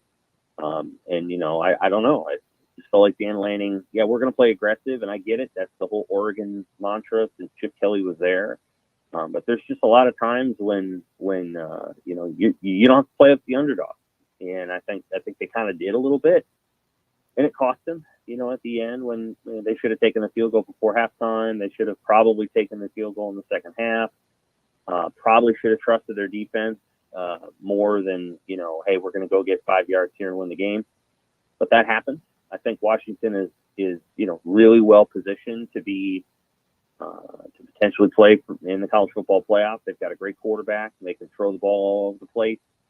I think defensively they're a little deficient, and I think they're going to run into Oregon State, and I think it's going to be tough. Or maybe they don't play Oregon State. I don't know. They may not play them in the regular season.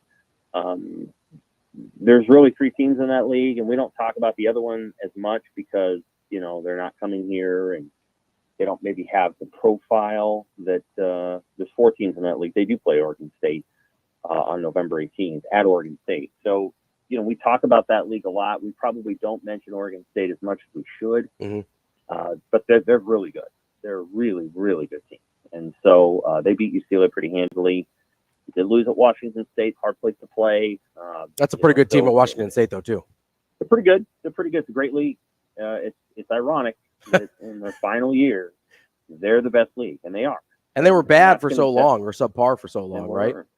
Yeah, it's hard to wrap people's minds around too. I understand why Georgia's still number one. That Georgia hasn't lost in a really long time. Mm-hmm. Georgia does not look like the best team in the country this year. Now, they may turn out to be the best team in the country because the schedule that Georgia faces and the way that the playoff is structured, Georgia will get 20-some days off before they have to play a playoff game. And Georgia in a playoff game is really tough to beat because they can out-physical their opponents, and so they'll be fresh. I hope the Pac-12 has a team there. I think they will have earned that, whether or not that team is able to pull off an upset in the league's final year.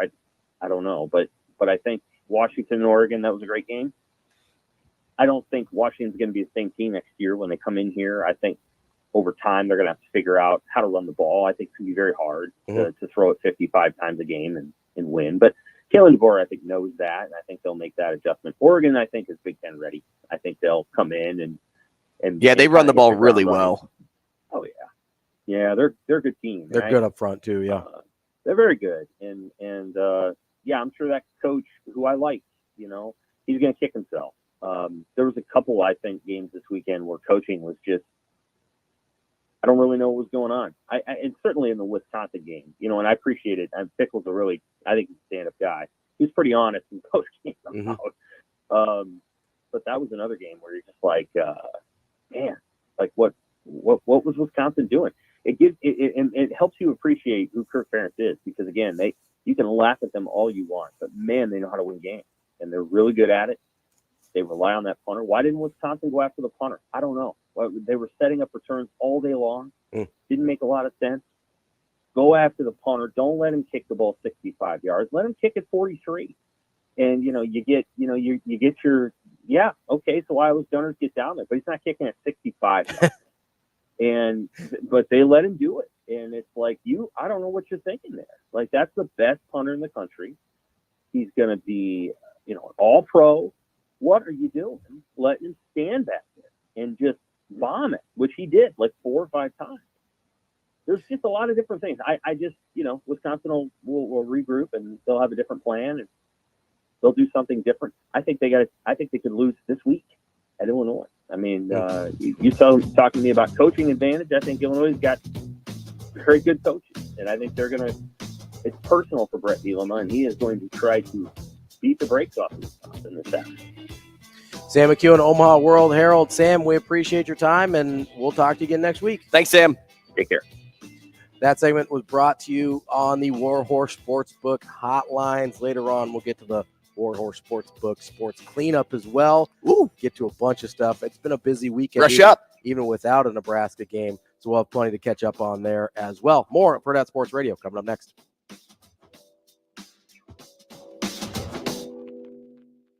We will be back.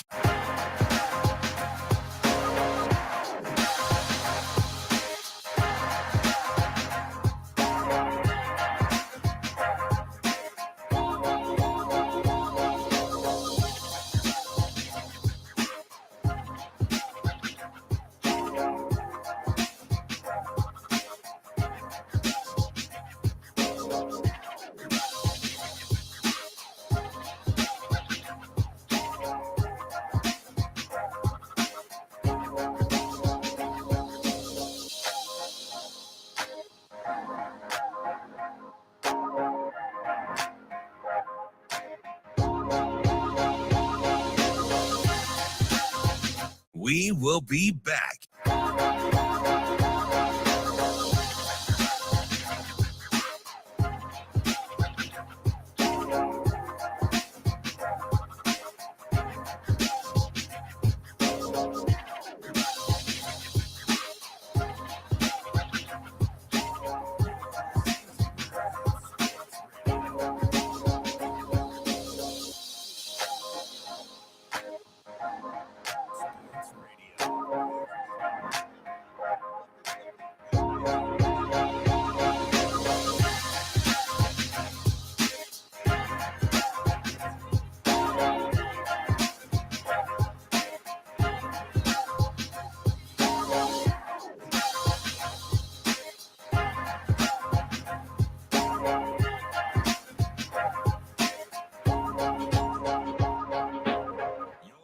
will be back.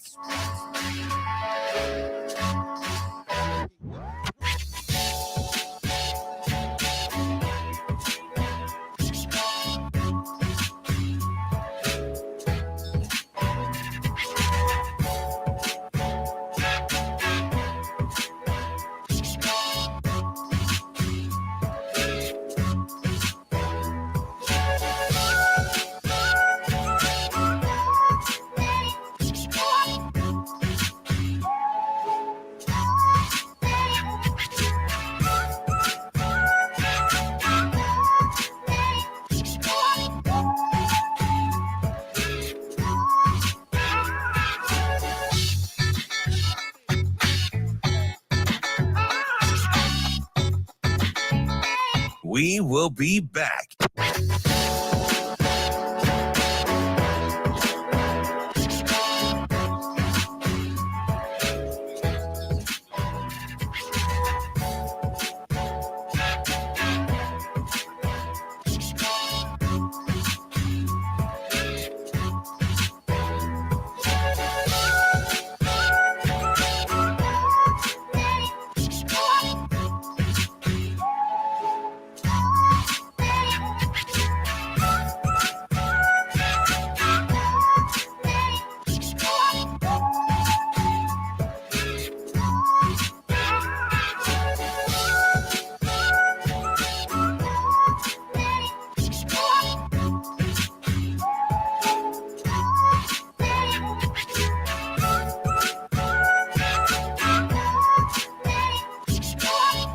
We will be back.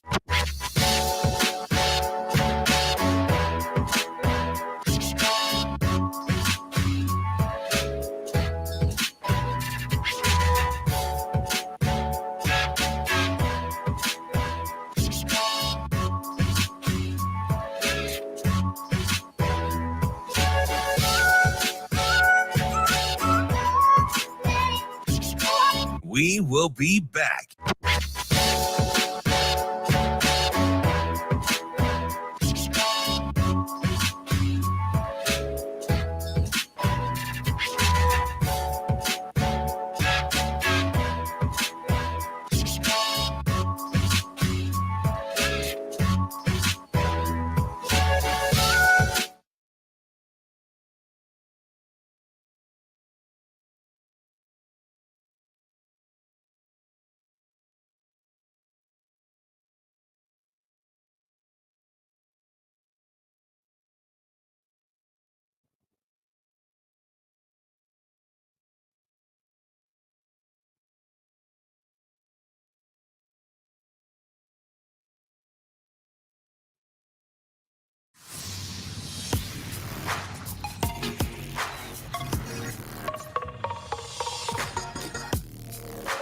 You're listening to Hurrdat Sports Radio. Middle of the field, first and 10 in their own 42, play action. Travis has a pocket, looking to throw, winding up, home run ball. Coleman has the step. Coleman caught, 20, 10, trot, in there, baby. Big play alert. You've just entered Keon County. Touchdown, Florida State. Touchdown, FSU. Welcome back. Hurrdat Sports Radio here on AM 590 ESPN Omaha, ESPN Tri-Cities, Twitter, YouTube, all the places. That's Andrew Rogers. Yo. I'm Ravi Lulla.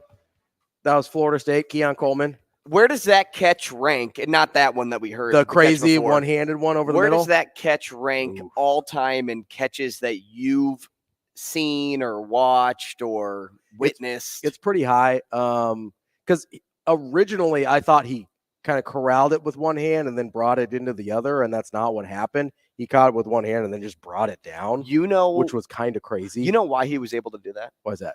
Because he's also a basketball player. Yeah. And it was like a rebound. Not only that, no, it reminded me of a Hail Mary pass in basketball. Oh, because okay. a lot of times you don't see guys go up with two hands on a ball that high. Yes, yeah. You go up with just one hand and you bring it down to your hip like he would take a basketball down. Right, yeah. Right. And that's why I really think he's able to make that catch. Yeah. The way his body, the way he got off the ground, the way he caught the ball like further, like I'm going to try kind to of behind his body a little bit. On like the basketball court, like closer to the hoop, bring it down to your hip, and then go up for a layup. Or it's almost like a poorly thrown alley-oop that you kind of catch behind your head. Correct. And you just bring it down. Yeah. And I think he's just done that so many times over and over in his just athletic 19 career, 20 years, whatever. athletic career. And poof, you get a play like that because it's just instinctive. Yeah. It looks great. It was unbelievable. Oh, yeah. But the first thing I thought of was if he player. wasn't a multi-sport athlete, if he wasn't a basketball player, I don't know if that catch is made. Yeah, I mean, you're preaching to the choir here on the multi-sport athlete thing. That's something that I believe in like super strongly because I think overall it does make you better, right? It makes you better at whatever you end up doing. You end up being better at it when you have like multiple movement patterns that you're used to because it makes you more athletic. I am a why do a lot of super firm believer. Offensive linemen in football they wrestle or they a lot of them do even a lot of those guys play basketball because it's really good for your footwork. It's really good for your body movement and things like that. And a lot of defensive linemen end up wrestling. A lot of those guys, whether it's something that even directly correlates to your sport or not, even those guys that, football players that play baseball, it's good for your hand-eye coordination. It's good football players that play soccer or baseball players that play soccer. Yeah. People don't really think about this too much, but speed of the game, they mirror each other when you play those sports because you're not always in on the action. You're kind of always moving, but it's like every pitch, like you're always moving in baseball. There's like a focus thing, right? Because you have to be able to focus the entire time, even when you're not necessarily directly engaged in the action. And you have to be able to kind of spurt and pick your spots and things like that. The value of being a multi-sport athlete, even if you don't have direct crossover, I just think it's really good for athletic movements to have lots of different variety, right? It's better for it's just things health. On your tool belt. Yeah, and I think it reduces injuries because a lot of injuries are overuse or repetitive motion injuries, whereas if you don't have your body doing different things, you're way more likely to kind of run into that sooner in your athletic career. Unless you have ankles like me, then the injuries are just long-term throughout each sport. Inevitable. No, I know I've got little literal anchors in my ankle from rolling it so many times. It's brutal, right? But there's a lot of those guys, I think they just end up healthier long-term. And I think they just end up better at their sport because they played other sports for a long time. These guys that specialize super early and then never kind of focus on anything else. I mean, obviously, you have success stories like that, but I would much rather bet on a guy that was a multi-sport athlete that you can specialize late, even if it's just a thing from not getting burned out. You see these like tennis players that they do only tennis from age like 4. And then by the time they get to the pros, they're 19, 20 years old, and they kind of hate the game at that point because it's all they've been doing for 15 years. And that's all they know in their entire life, where if you've got some variety and you specialize late, then by the time that's the only thing you do, you haven't already burned yourself out mentally on it. Multi-sport athletes. So I'm talking to Avery Howard at the hockey game. Yeah.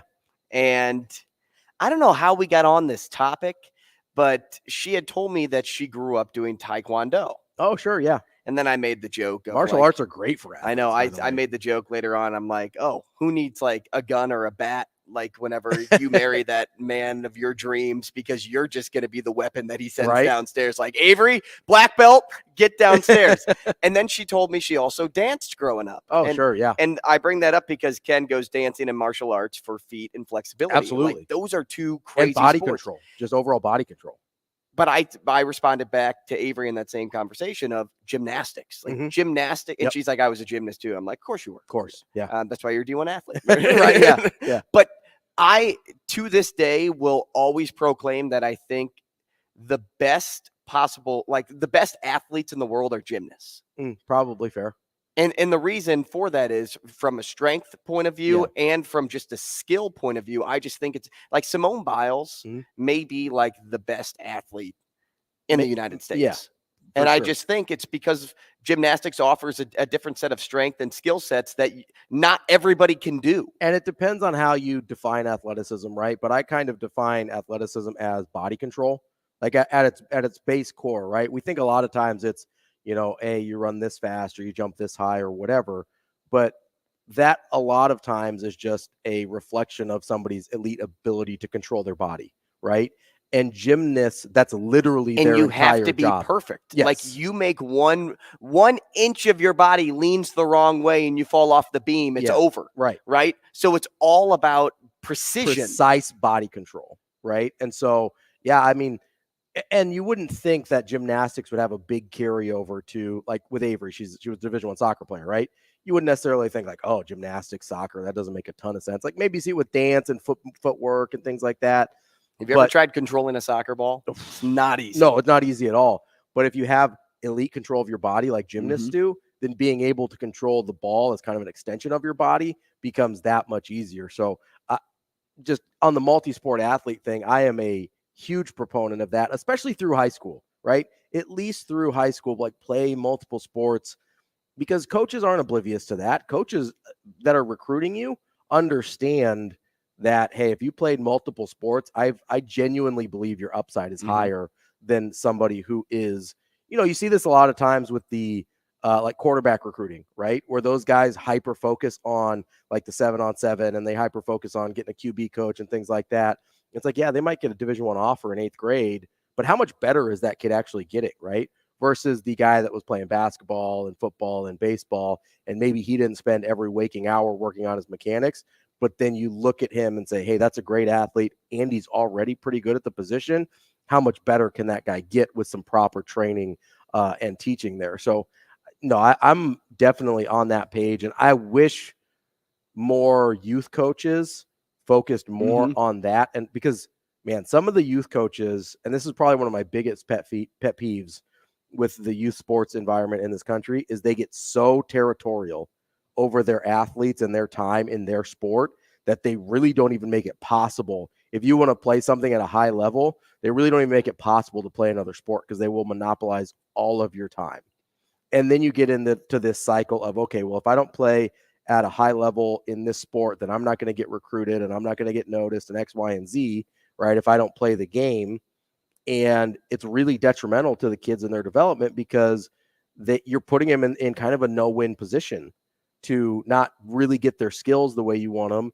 And you're putting them in a spot where, hey, I'm not going to give you the opportunity where at these showcases or whatever where coaches are going to see you. It's super frustrating because it's not good for anyone involved. And it's just these youth coaches that want to win these kind of meaningless tournaments. And listen, I'm not saying you should not try and win, but to do it at the expense of a kid's development and overall athleticism and career, like that's the stuff that drives me crazy. Jacob on YouTube, hockey and baseball have way more in common than soccer. I mean, every sport has something in common with one another. Yeah. What I said was that soccer and baseball are a speed of the game thing. Like that was the only point I made between those two. Like hockey and baseball, obviously there's going to be a hand-eye coordination thing there. That's a more direct correlator, but I definitely understood what you meant with soccer because again, those are games where the pacing is a little bit different than most other sports. And the pacing in hockey is way different than it's really closer to basketball, right? Because you're up and down all the time. You're moving. There's a lot of things that don't even compare to hockey because you move on the fly. Yeah, absolutely. And then the other thing he says is stop with the Biles thing. She isn't even the best athlete in women's college sports. Well, for one, she's an Olympian. In college. Yeah,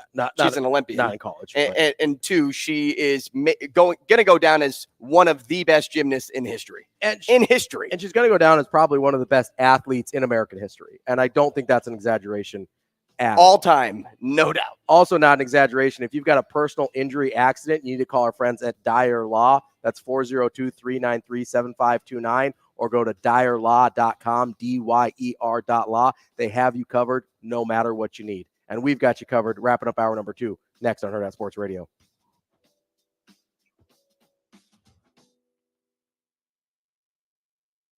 We will be back.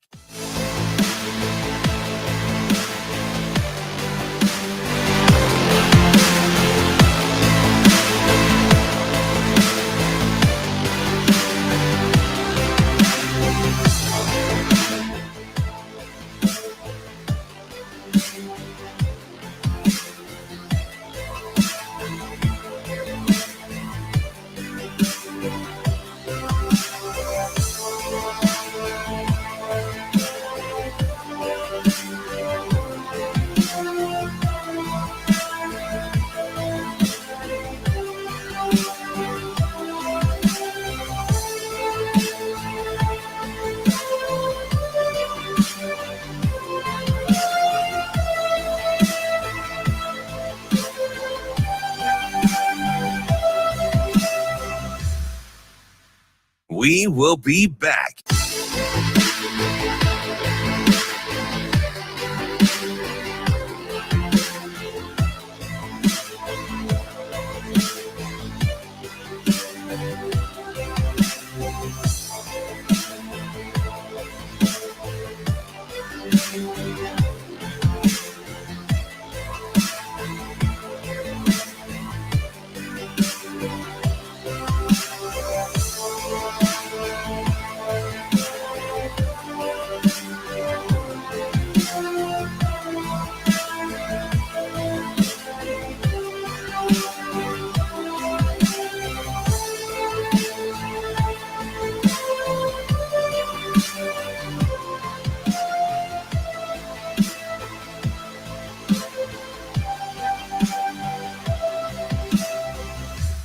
We will be back.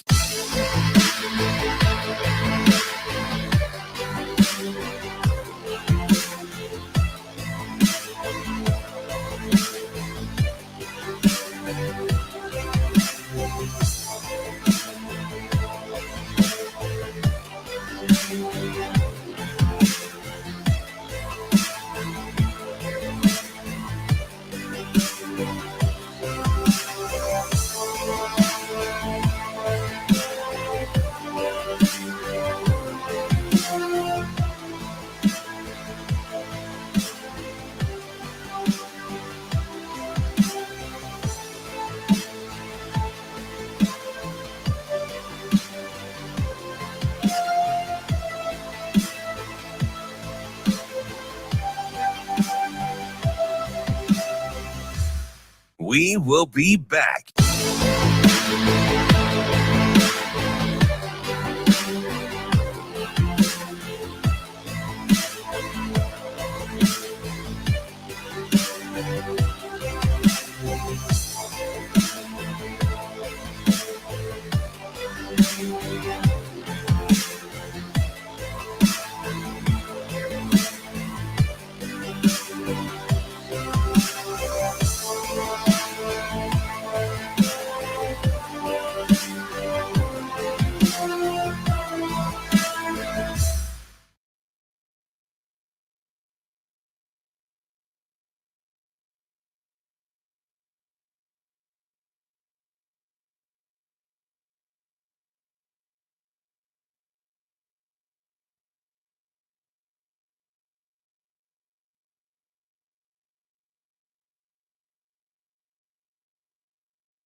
You're listening to Hurrdat Sports Radio. There's the shotgun snap. Goff back, looking, throwing deep downfield. Wants Jamison inside the 10. Jamison makes the catch.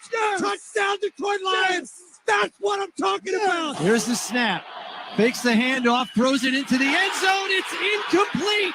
Intended for Darren Waller. Taron Johnson in coverage caused enough disruption to force the incompletion. The game is over. And the Bills escape with a 14-9 victory. Wrapping up hour number 2 here on Hurrdat Sports Radio. I want to tell you about our friends at the Beanery. They've got 4 locations: Gretna, Papillion, Ashland, and 168th and Giles is their newest one.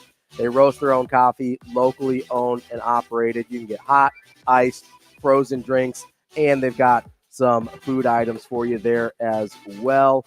The Beanery, serving people coffee.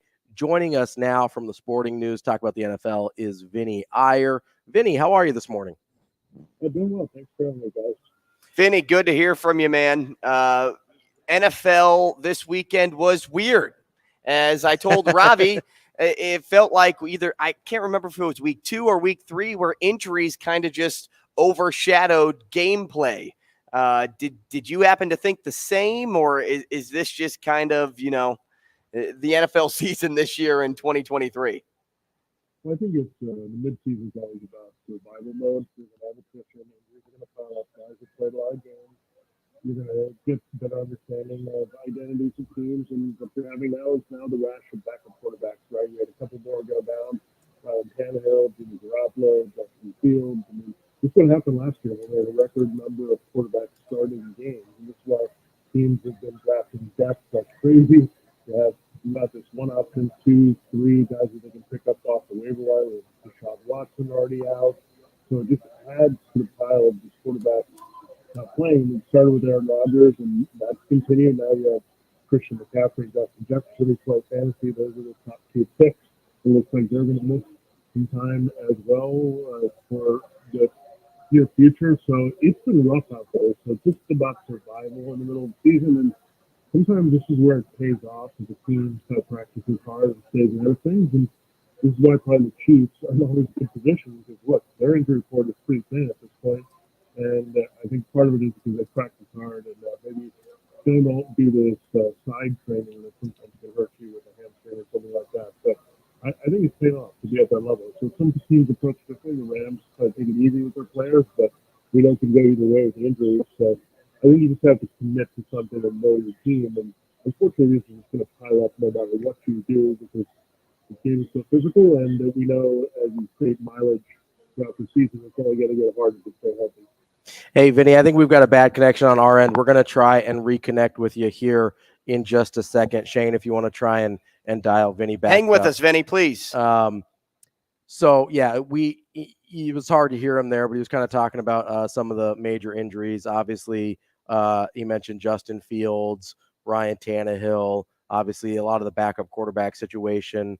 He mentioned how there was a record number of quarterbacks last year that ended up playing, and we might be on pace for that again. I don't know if it's a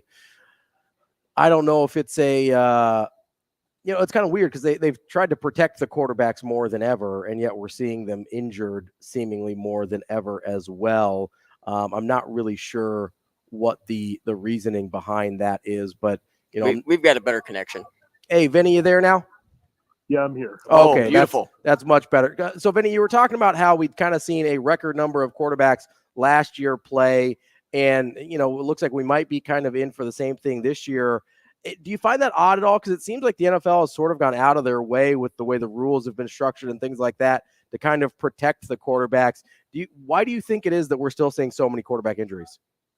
Well, I think you're having a lot of dropbacks, right? I mean, teams are passing like crazy, so the more you drop back, the more chances of getting hurt, the more also quarterbacks are running and scrambling and getting out there. So there's different ways that these guys get hurt. So the more you pass, you're putting yourself in harm's way from the pass rush and teams getting after it. And then some of these guys have to scramble to stay alive and do that. And a lot of these injuries don't happen from those runs.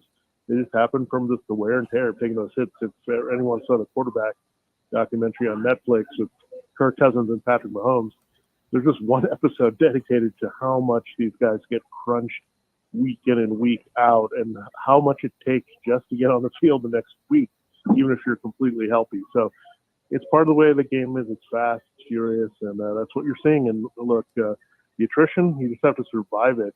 And it's getting harder. This is why you have now the emergency quarterback can be somewhat available. That's why you have teams drafting 15 quarterbacks over the rounds because they're just making sure that they have someone to start. And then you see pivots, right? I mean, you didn't have Arizona have a good solution, so they went out and got Josh Dobbs, and then you had the switch from Dorian Thompson-Robinson to P.J. Walker. So these things are going to happen quick, and you just want somebody out there that's capable. And if you have like an Andy Dalton or someone like that, you're in good shape. Vinny, switching gears here from quarterbacks to some of the other injuries we saw on Sunday. I'm a big 49ers fan, so the Christian McCaffrey, Deebo Samuel ones are particularly close to me. How worried are you long-term about those injuries and how they affect the outcome of the 49ers season? Well, I think McCaffrey, I think we have to be a little bit worried because of some of the reports we're hearing, oblique and a rib injury. So just have to track to see what's going on with him. Of course, the biggest thing for them is just having him healthy in the playoffs. I think they'll be fine running the ball with Jordan Mason and Elijah Mitchell if they need to do that, but they missed that element of the pass game, especially if Deebo's not there. So they need these other guys to step up. We know George Kittle can do it. We know Brandon Ayuk can do it, but Juwan Jennings, maybe these other younger players need to step up and be factors. Maybe they have to use Kyle Juszczyk more. So for them, the only thing is to get to the end with everyone healthy. And the one thing they didn't have healthy, and we'll never know the outcome of that game if They had a quarterback, and Brock Purdy was in that game against the Eagles. That's their only goal, right? To get to that championship game and have everyone healthy as possible. And look, there's not a lot of competition here, right? I mean, it's the Eagles. Eagles are not without their problems. They just lost to the Jets themselves on the road. They're losing a lot of personnel. Their pass defense is not as good as last year. So there's things that they're sorting out too. Then you got the Lions who are looking good, but they're still new to winning at this level. So they're not in that conversation yet. I mean, this is going to be a first-time playoff team with Dan Campbell. If they get there, they're the third-best team. So if you know that, you just have to look at the big picture of the season. It's not going to please maybe fantasy managers that the 49ers are probably going to err on the side of caution with all these guys. But I was a little worried. I think they were giving McCaffrey a little bit too high of a volume, partly because Elijah Mitchell wasn't available. But now I think they have Jordan Mason, who's looking very good. So I think they'll be okay riding him for a while, and maybe he'll see an expanded role in the passing game as well. Vinny, I saw this report come through yesterday, and it involved discussion on potentially having a Super Bowl in London at some point in time. And, you know, I get it from playing regular season games in the British capital is one thing, but playing a Super Bowl seems like a slap in the face to cities and fans here in the U.S., being America's biggest sporting event. So discussions are one thing, because a lot of times things just don't get done. But could you ever see a day that something like that actually happens? I mean, I'm a little concerned about it because you actually look, if your dream trip is the Super Bowl, it's already really expensive. If you're a fan of that team and that's it. I mean, if you want to move in the game to someplace even more expensive, harder to get to, and not very accessible to a lot of those fans that may have like a lifetime dream to see their team play in that game, that's not doing them a service at all. Like, I get it. They could say, okay, well, I guess London is a lifetime dream for us. Mind that, but you don't want to go spend all that money to go to London just to see a game. Like, you probably want to have a side trip to do that. You probably want the Super Bowl in another spot. So I think it's a little crazy. I don't mind Las Vegas at all. I mean, it's a place where a team plays. I think that's going to be a great destination for the Super Bowl with all the gambling events surrounding it and the way the gambling has been more open now in the league. It makes sense to have a Super Bowl there, but moving it out of the country is just a little bit too much of a stretch for me, where, look, we don't have the Premier League championship being played in New York. That doesn't happen. So we don't need to do it the other way. Vinny, out of some of the teams that have gotten off to slow starts, I'm thinking about teams like the Bengals who seem to finally be getting back on track. Is there anyone that you still kind of are a believer in terms of maybe long-term making a deep run into playoffs? Yeah, it's an interesting landscape here right now because the Steelers are a team, I think you look up, you can't believe they're 3-2. Some people might not believe the Raiders are 3-3, but some of the things that are going on, I mean, the defensive teams, I think you have to look at the Browns, the Steelers, or Raiders. I think one of these teams can make some noise. I'm really impressed the way that Jaguars are playing all around, and Trevor Lawrence has not even played at a super high level or got the help that he needs from the receivers, but they're playing great defense. They got one a game. They have a big signature when it gets the Bills.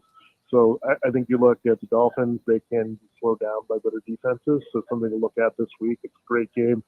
Dolphins-Eagles on Sunday night, finally a great Sunday night game. We look forward to it, a lot of scoring. So I'm excited to see how those two teams match up. But I would say right now there's a lot of teams trying to figure out themselves in the AFC.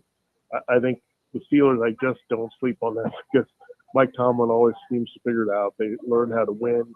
They get better as it goes on. I think you'll see a much better Kenny Pickett coming out of the spy. So that's kind of a sneaky team. I also would not fully dismiss the Chargers. I think this is a big opportunity tonight against the Cowboys if they can make a statement. Justin Herbert and this offense, and Brandon Staley's starting to figure out a few things defensively with Khalil Mack. So I think it's going to be fun here down the stretch. Right now it seems pretty compressed where you look at Chiefs, Dolphins, Eagles, 49ers, but I think a lot of teams could be in the mix.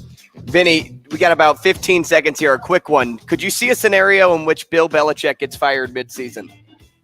Not fired, but I think he'll retire potentially after the season, unless they get the number one pick in Caleb. That's a different story. Vinnie Iyer from Sporting News. Vinny, we appreciate your time. We'll talk to you again soon. All right, bye. Thanks, Vinny. Coming up next, we will talk to Ricky O'Donnell from SB Nation, get a little basketball fix as the season is right around the corner here on Hurrdat Sports Radio. We will be back.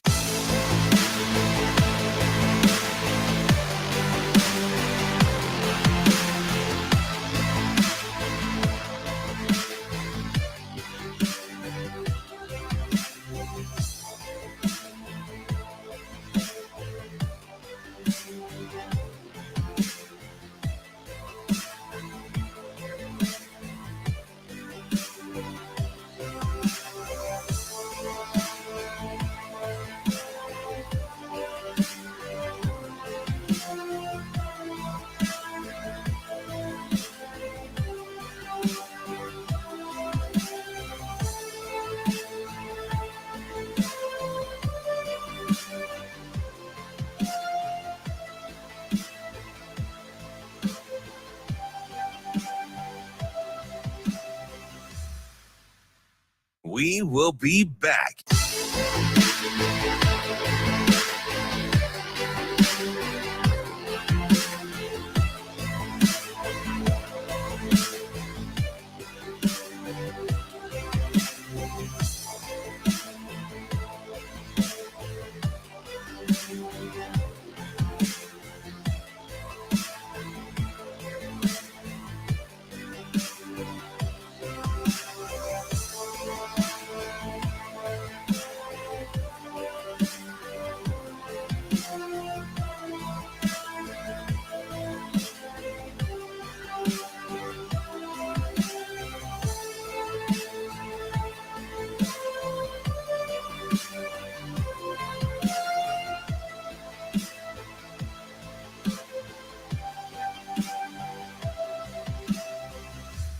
We will be back.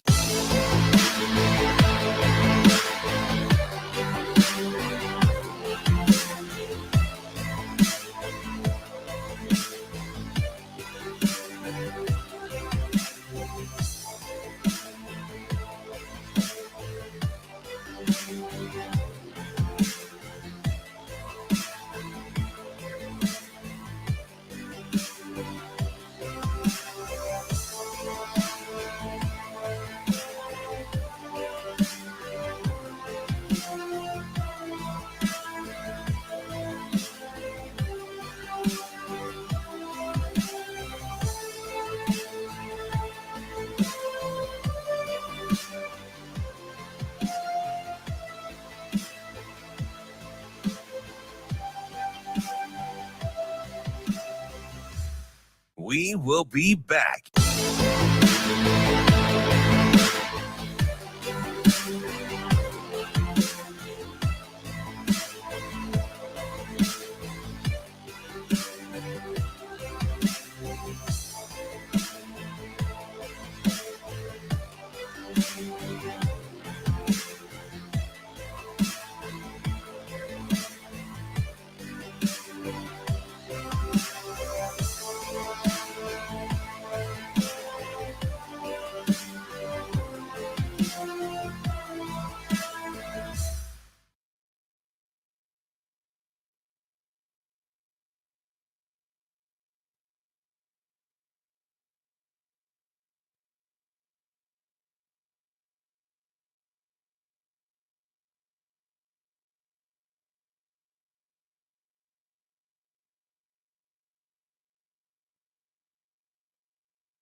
Welcome to Hurrdat Sports Radio.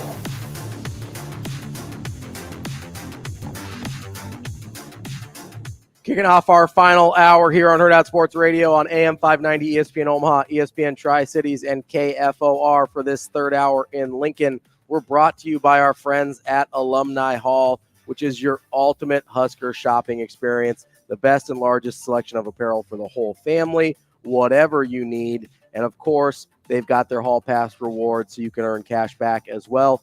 2 Lincoln locations, Peachtree downtown or in South Point Pavilion, or anytime at alumnihall.com. Alumni Hall, where Husker fans shop.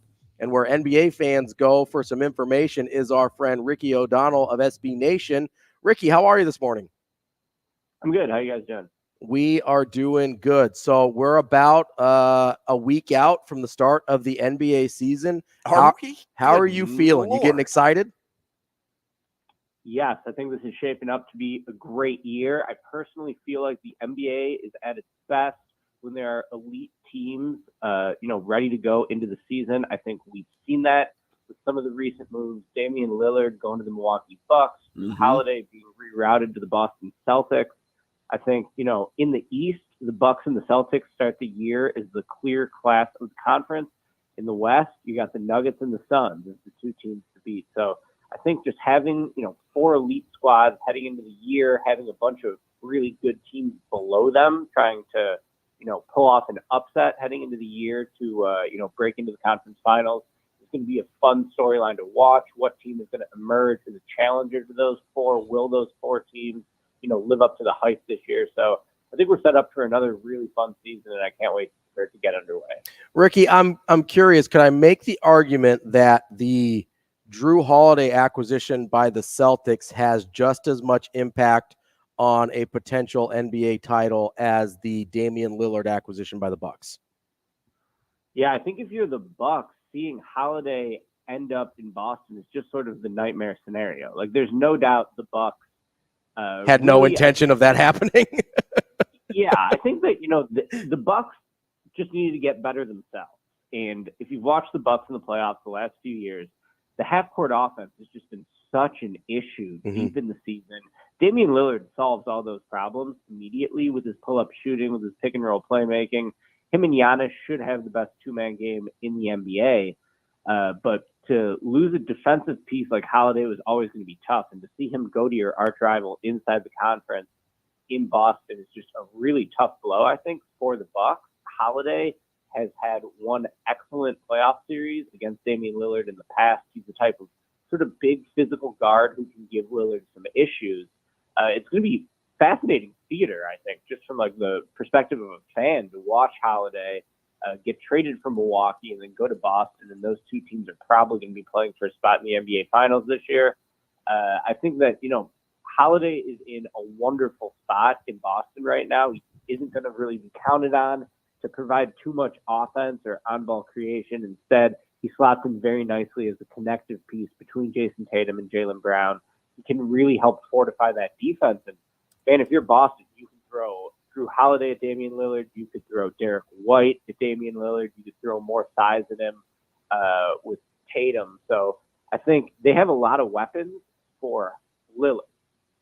Now, how many do they have for Giannis without Grant Williams, who left this offseason to go to the Dallas Mavericks? I think that'll be fascinating to watch. But, yeah, it's going to be great theater for fans, that's for sure.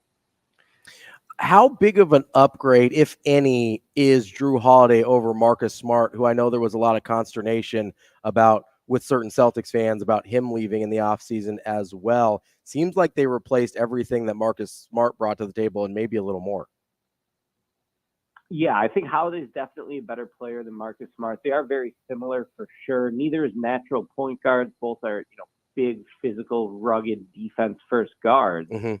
And while Holiday really struggled in the playoffs last season, he was incredible in the regular season. So, I think that if you're Boston, you just sort of hope that some of the bad playoff runs Holiday has had has just been an aberration, that you can put him in a better role in Boston now, and maybe you get better performance out of him in the postseason. But I do think Holiday, he's a little better shooter than Marcus Smart, I think. I think he's a little bit better playmaker off the dribble. So in everything they lost in Smart to acquire Kristaps Porzingis, a stretch 5, a third offensive option that they really thought they needed, to be able to replace that with a similar and even better player in Jrue Holiday is just really an incredible stroke of luck for Boston that, Holiday was available this late in the offseason. You mentioned a couple guys there, or a couple teams in the West in terms of Phoenix and Denver. Is there, I guess, How much does the needle move for you with CP3 going to the Warriors, or is that just kind of I mean, that felt a little desperate to me with what's a pretty old team now. Does that put them in the conversation at all? I think that the Warriors made that move mostly to get off Jordan Poole's contract. I think like there's only so many players you can actually trade Jordan Poole for because his salary was so big. So being able to get out of that long-term contract only 1 year after he signed it, CP3 just gives him more flexibility. He's a veteran player who you sort of know what you're getting from CP3, even at his advanced age. He's not going to be able to play a ton of minutes, but he'll take care of the ball. He'll give you some pull-up shooting. He'll definitely give you some pick-and-roll playmaking. So I thought that was a pretty good move for the Warriors. I would have loved to see the Warriors trade CP3 to try to get Jrue Holiday. Package CP3 a pick, maybe Jonathan Kuminga or Moses Moody to try to get into the Holiday sweepstakes.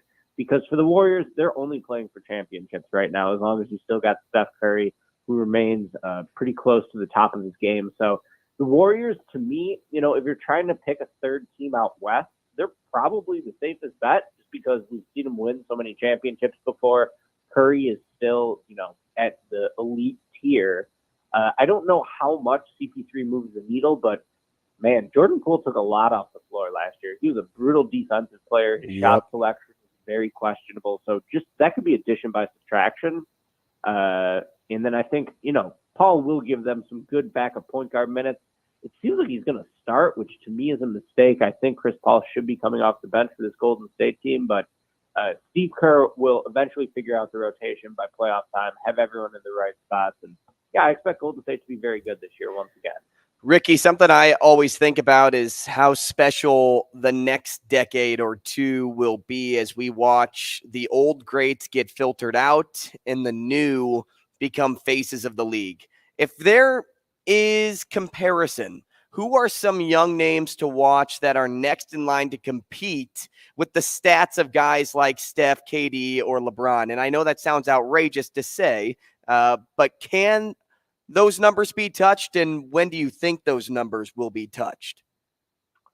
Yeah, I'm not sure if you're just looking at the basic counting stats, if anyone's going to be able to eclipse those guys just because they've been so great for so long. Sure. But there's so much exciting young talent in the league right now, and I think that, it's really the young talent currently entering the league is really going to change the way basketball is played, I think, over the next 10, 15 years. You could start with Victor Wembanyama. Sure. He was absolutely crazy in his first few preseason games. Measured 7'4" barefoot. He's able to handle the ball like a guard. There's never been a player this tall who's this fluid athletically. Think of like Sean Bradley, Taco Fall. These guys have been the only players as tall as Wembanyama, and there's no way they can move like him. They're also not as skilled as him. Wembanyama is a legitimate movement three-point shooter who's running off screens and like squaring himself to the basket, knocking down shots with range. He's just looked so good so far in the preseason. I do think that there'll be times when he'll struggle for sure. I think he's going to, take some tough shots in the mid-range and really try to like flush out his one-on-one scoring ability. But at the rim, he should be so dominant, and I think Wembanyama is going to be really fun to watch. A few other names around the league who I think will be really enticing to monitor. Evan Mobley entering his third season this year with the Cleveland Cavaliers, 7-footer who can play all over the floor on both ends of the floor. Chet Holmgren, another one of those guys, 7 foot, who can shoot threes, who can put a lid on the rim, who dunks everything inside.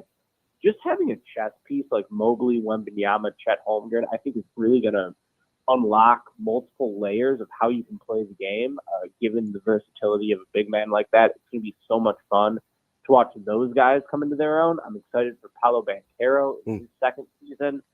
He was really good with the Magic as a rookie, huge 6'10", 250-pound forward with just a really diverse offensive skill set.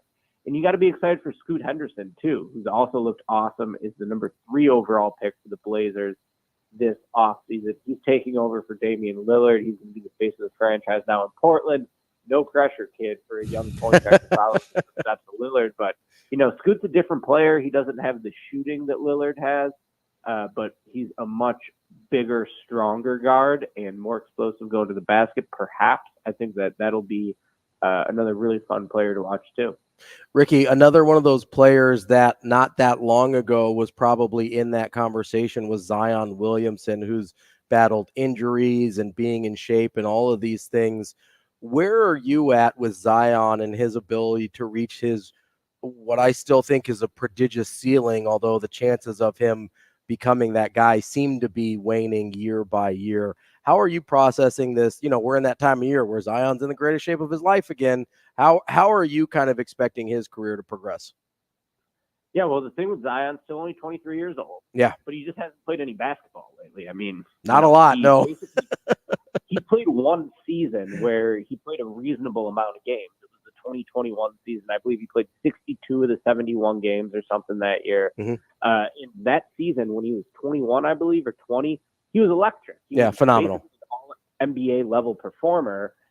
Since then, you know, he's missed a full season. Last year, the Pelicans with Zion on the floor were in first place in the West, 20 games into the year, and then Zion doesn't play again, and the Pelicans fall apart. So I think that Zion honestly has MVP potential if he's fully healthy. I think that there are still some holes in his game. He's not really a complete player, but nobody is better at scoring at the rim. The guy is just an absolute tank at getting into the paint and finishing in the paint.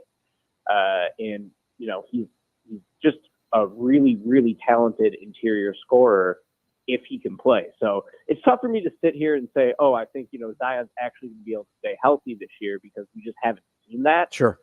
Hopefully his body can, withstand the punishment you have to go through in the NBA, but he's got to prove that. So I think if Zion plays, the Pelicans should be in a very good team, and Zion should put up some absolutely incredible numbers, but we have to see it. And at this point, we haven't. I'm hoping this is the year Zion stays healthy and really makes his superstar leap, but we'll see.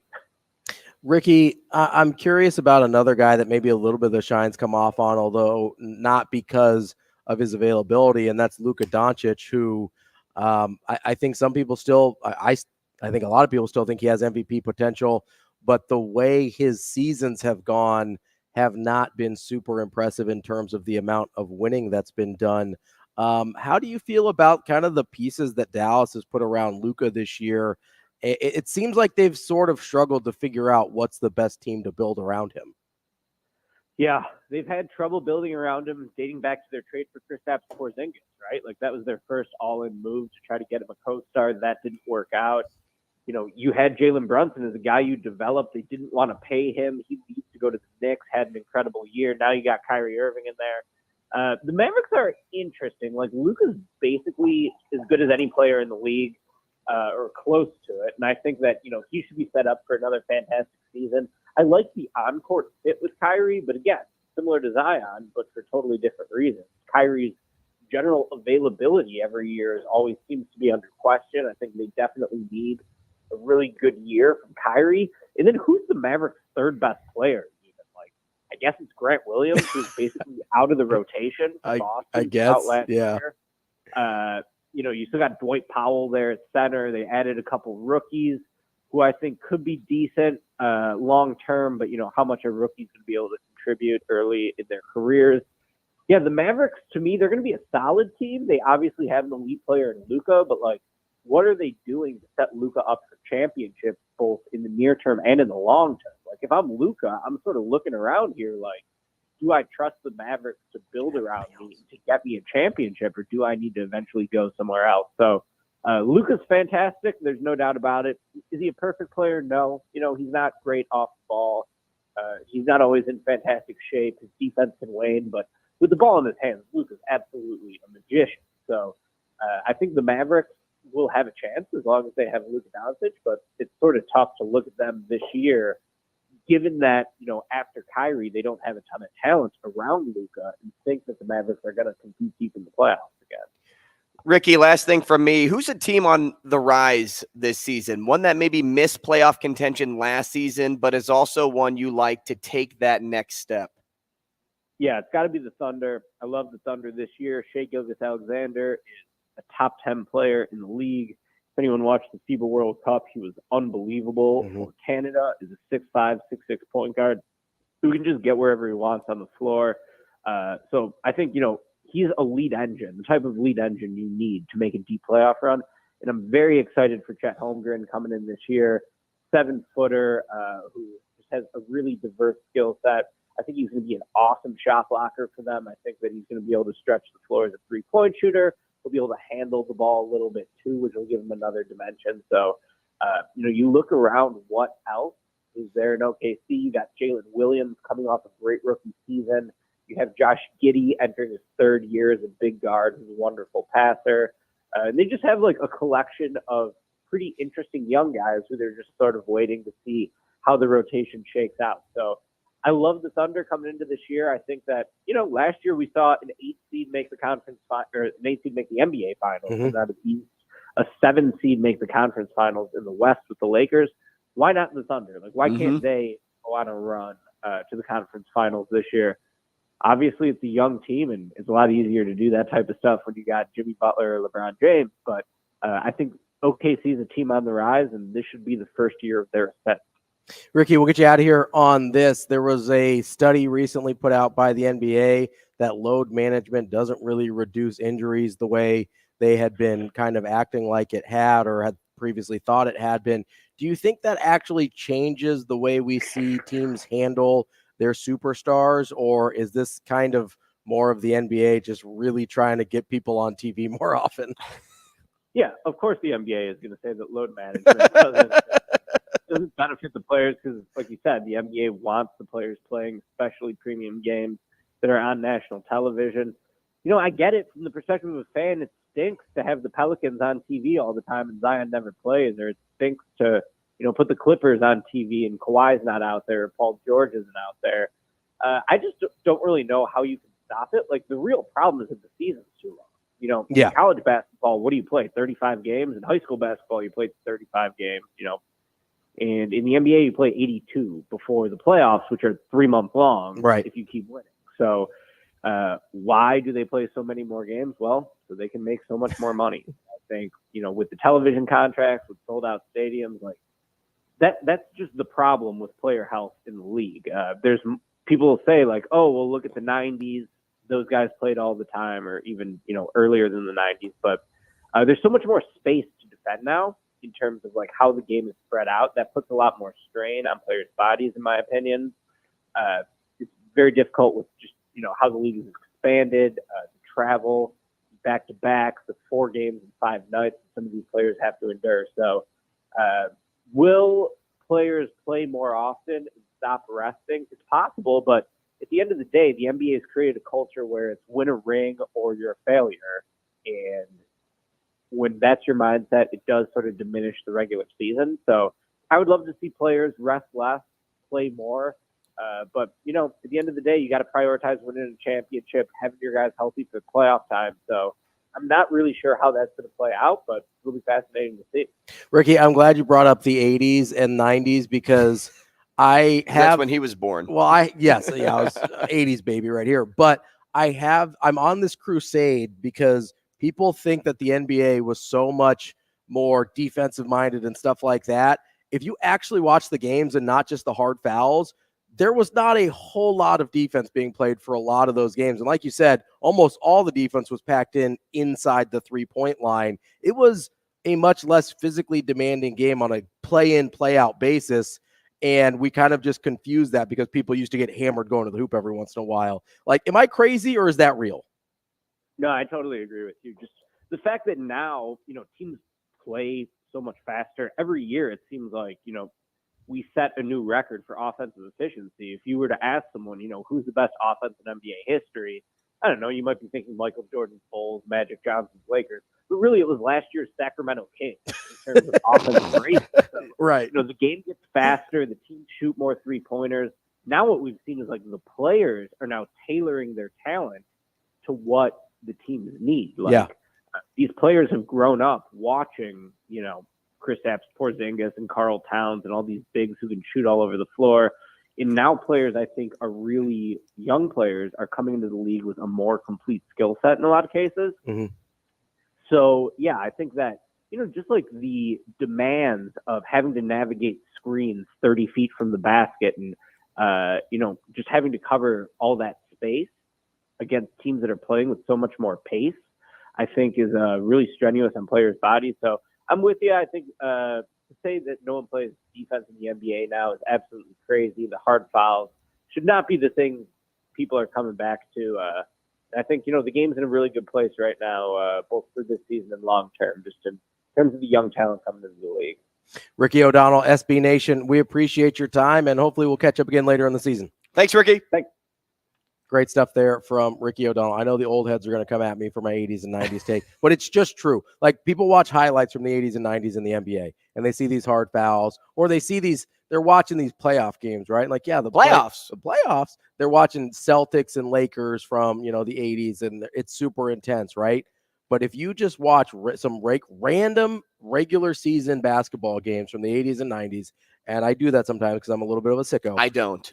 That's okay. It doesn't help anybody. There's no need for it at all. I have a problem.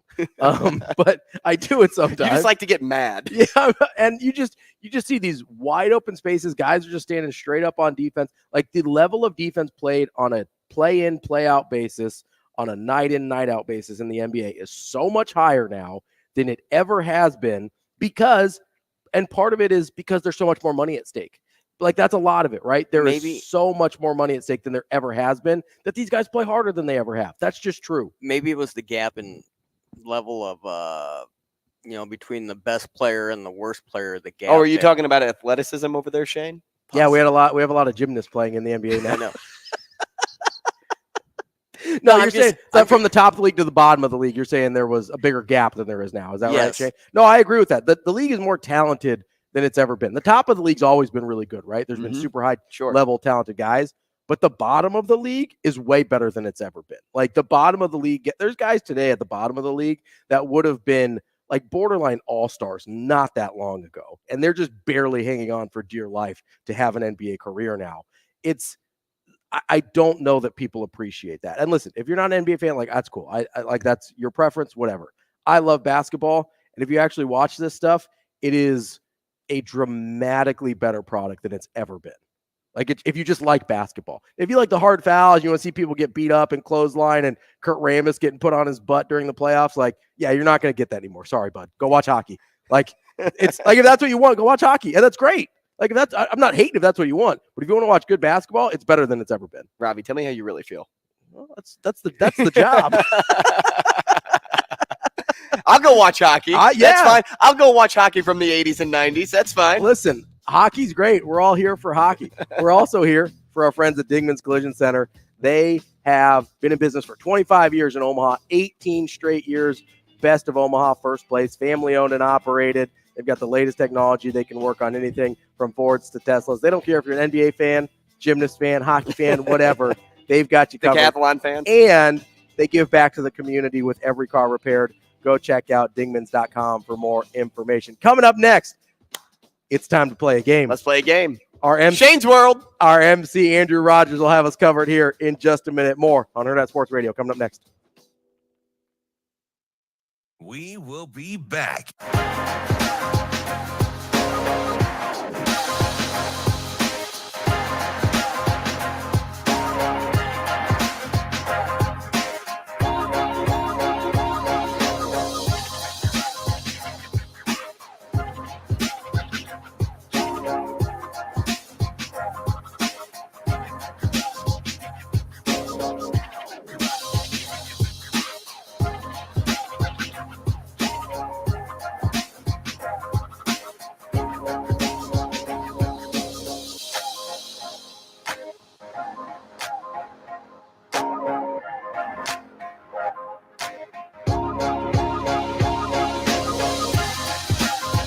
We will be back.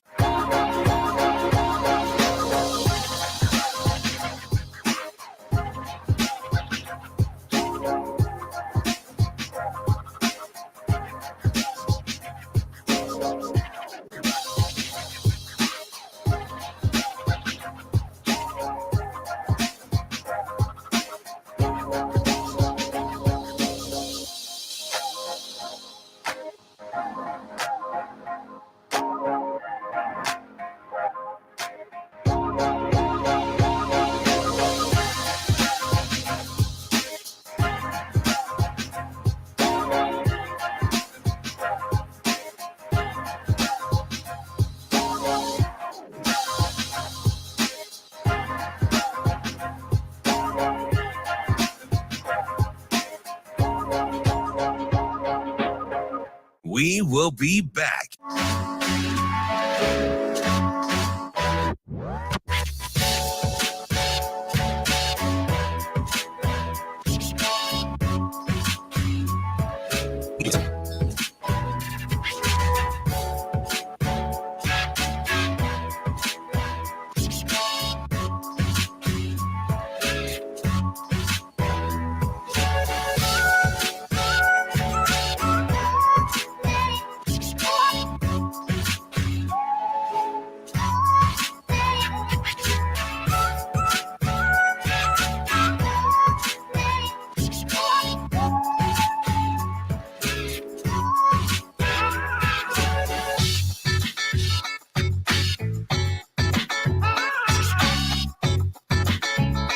We will be back.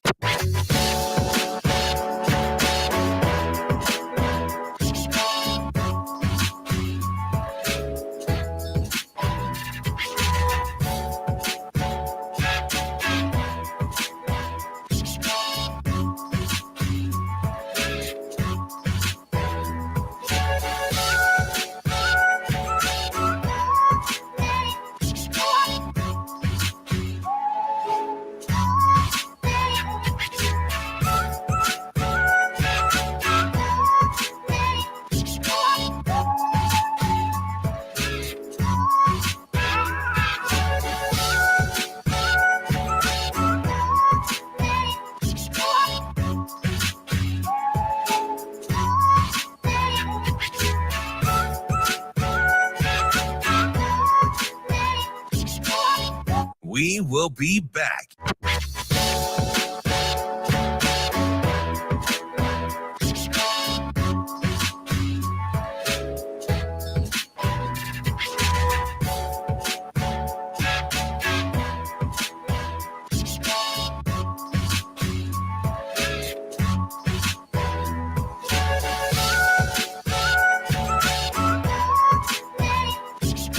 We will be back.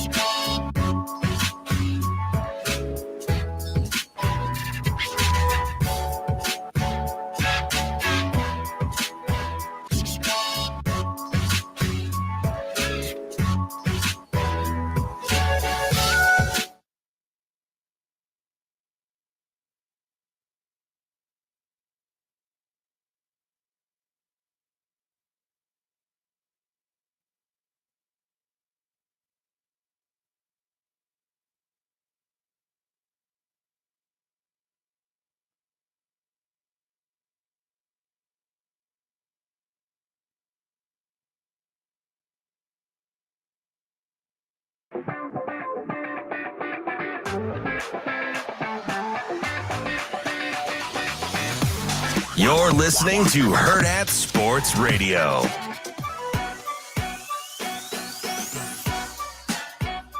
What time is it? It's game time. Woo!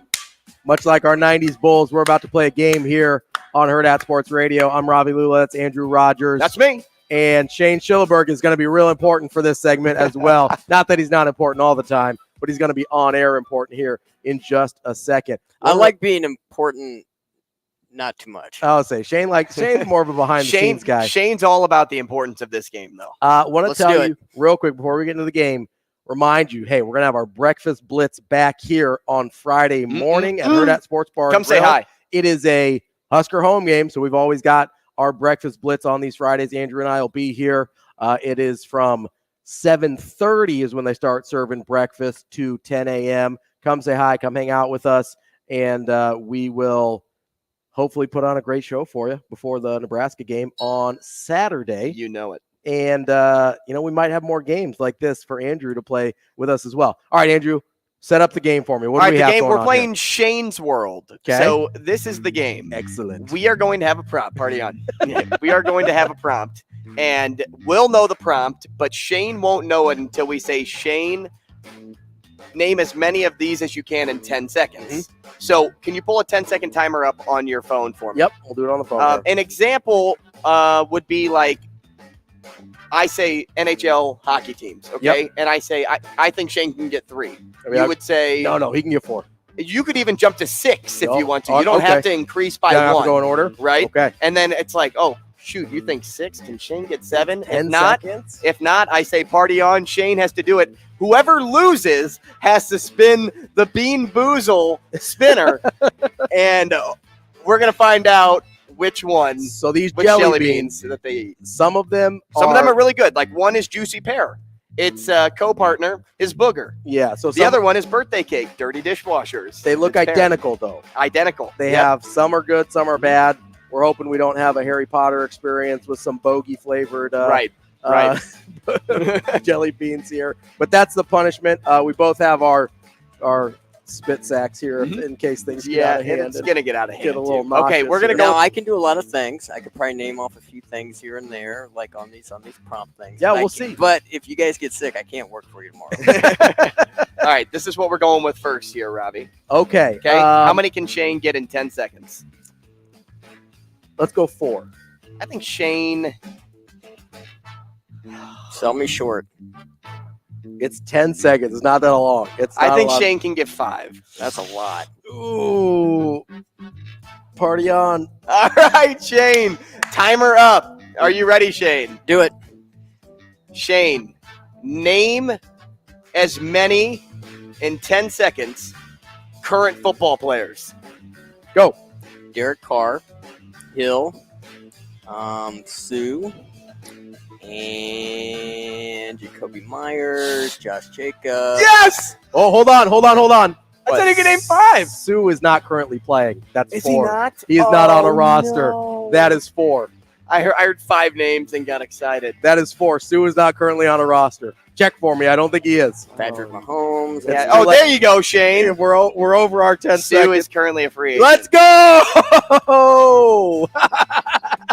Thank you, Shane. Damn it. All right, I'm spinning the wheel. Spin the wheel for me. Let's go. Oh my goodness, cappuccino or liver and onions. Okay. It's a brown one. All right, here we go. All right, I'm just gonna grab this guy right off the top. That's the flavor, right? Good luck. Yeah, I think so. Good luck and Godspeed. Oh man. Good Catholic boy. Got to cross himself before he takes the plunge. Oh! It's liver and onions. I Yeah. think we have liver and onions here, folks. Well, this is a great game. I'm kind of enjoying this. Oh, dude, that's disgusting. I'm gonna be a champ though. I'm gonna try to swallow You it. gonna try and get it? You gonna try and finish it? Dude, that's great. so bad. Thank God for Ndamukong Suh not signing a contract this year. Oh, it's even worse to swallow. Oh. Dude, it's the saliva that remains. Why don't I have a water with me? You want some of my Diet Coke? No. You're All right. right, yeah, Let's let's oh, move that on. smelled bad. Yeah, it's Like, it's on my breath. I can smell Yeah, it. you're welcome. Dude, that was so gross. All right, 2. All right, we're gonna go with this one right here. Okay. All right. Hold on. Let me bring that up. Let me bring up the list. Okay, while you do that, I'm gonna go to this one right above it then. Right above it, so you can have it pulled up. Which one? This guy right here. Okay. I think Shane can name 6. Ooh, party on. Go for it. All right, let's go, Shane. Okay, give me 6 and 10 seconds. A few seconds here. Let me kind of work. Come my on, way up to Shane. this. Let me work my way up to this. All right, I'm ready. Let's do it. What do you got? Shane, in 10 seconds, subjects in school. Go. Math, English, science, algebra, history, gym, and band. That's 6 because I wasn't going to give him algebra. Okay. Because that's fair. algebra was math. And math. Yeah. Okay. Yeah, So he but got that's 6. So he Yeah. got 6. Yeah, Ravi's he did. All turn. right, here we go.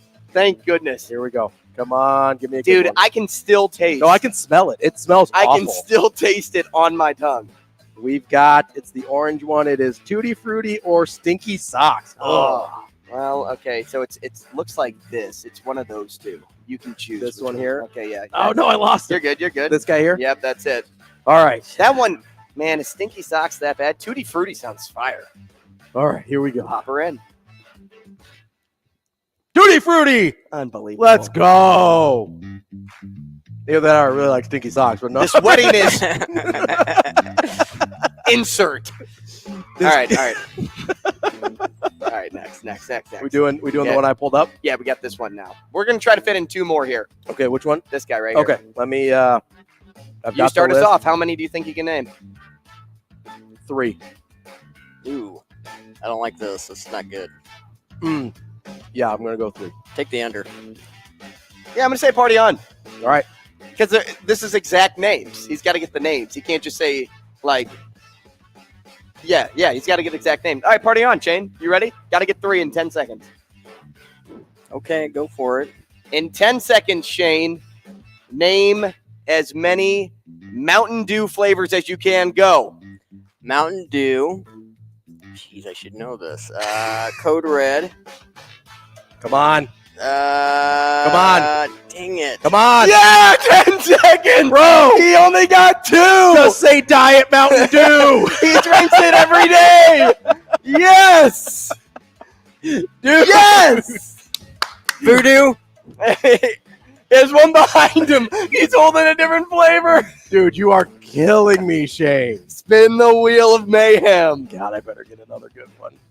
This is trash. Oh, hold on. There we go. That's on the black one, right? Yeah. Berry blue Oh, or this- toothpaste. That's not Dude, bad at all. That's the easiest I one. can do Just pop it toothpaste. in. Let's go. I need them. I don't even care. This is unbelievable. Berry blue again. Yeah, well, That's sure. good. That's- Why not? Why not? That's good, clean living over here. Aren't you glad I didn't get all those Mountain Dews? Unbelievable. This is delicious. All right, we're going to try one more. I love this game. Let's go with. Oh, we still got some time. We may even be able to fit 2 more in. All right, let's What do it. do you think? The first one or this one? Go high on this one. Ooh, first one. Okay. I'm not uber familiar with this, but I'm going to say Shane can name 5. I'll go 6. Name 7? Party on. Let's go. 6. Shane, don't fail me. Let's go, bud. All right, what do you got? This is right in your Keep 'em wheelhouse. honest. Let's in go. 10 seconds, Shane, name as many bands as you can. Kiss. Go. AC/DC, Van Halen, Def Leppard, White Snake, Oh, son of a gun. Bob Seger. That's 6. What do you need, 7? That's 6. Nope, we're done. Unbelievable. Love it, Shane. Bob Seger? Yeah, Bob Silver Seger. Boat Band. He's a band? Yeah, Yeah. It's a band. Bob Seger band. He's a one-man band. Boom. Love it. Love to see it. What? Love to see I it. mean, I didn't say, like, what's your favorite band? Creed, I baby. didn't say Creed. Creed. Oh, I got to spin the wheel. You look like genuinely terrified. See, you got 2 good flavors. I'm due for the bad one. Oh, no. Are we on purple or orange? Pomegranate. It looks like purple. I think purple, yeah. Pomegranate or Old Bandage. Ooh. That pink guy right there, right? This guy, right? You're right. Godspeed. Unbelievable. Here we go. Down the hatch.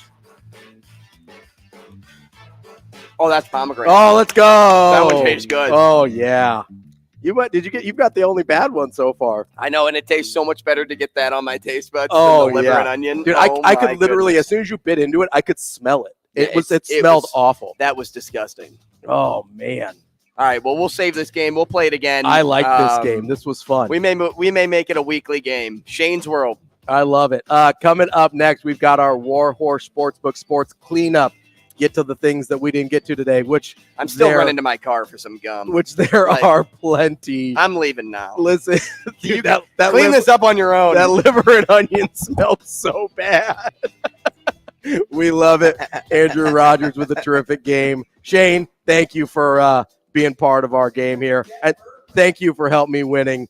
We've got the sports cleanup coming up next.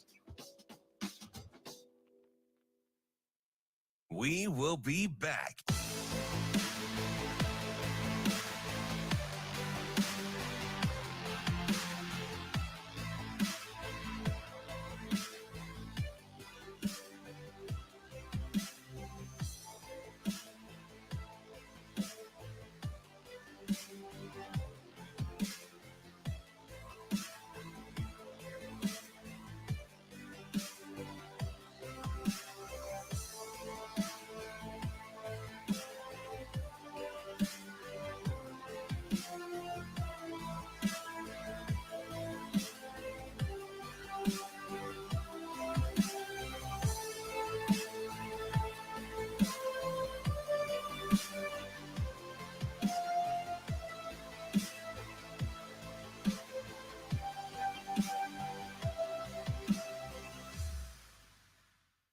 will be back.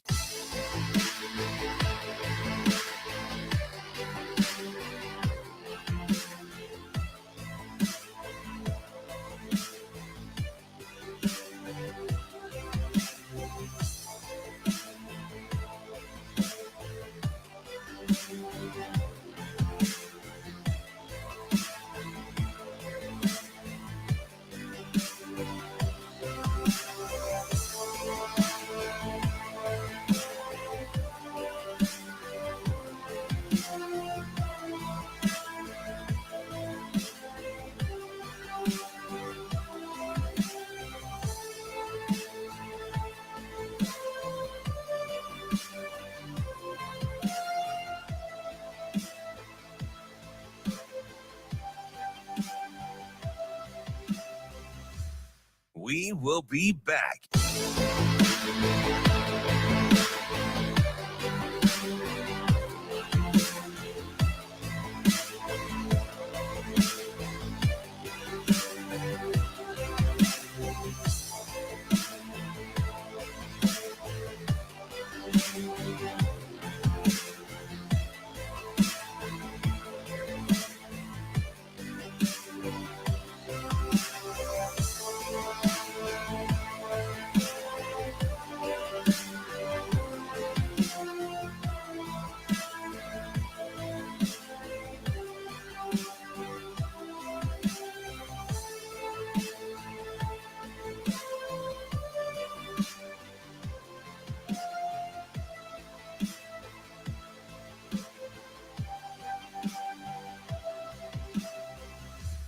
We will be back.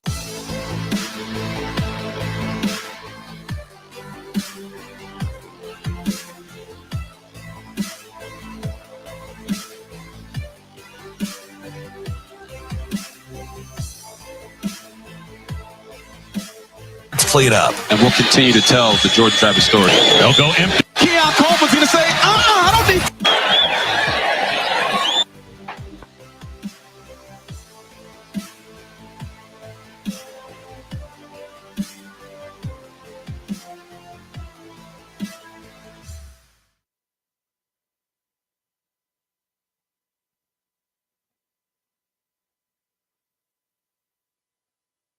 Play like hot garbage.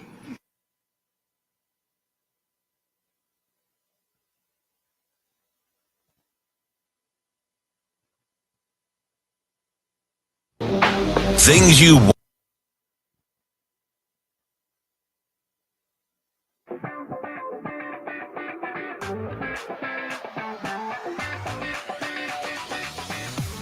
You're listening to Hurrdat Sports Radio. Things you wanted us to get to from the weekend, but we didn't. Cleanup on aisle 6. It's the sports cleanup. And we'll continue to tell the Jordan Travis story. They'll go empty. As Florida State across the 50. Again, a five-man rush. Seam shot. Coleman. One-handed grab. Keon Coleman climbs the ladder. A gain of 27. It doesn't get prettier than that. Oh, my Lord. Keon Coleman's going to say, I don't need two hands. I just need one. Get out of here, little boy. Woo, what a highlight catch that was.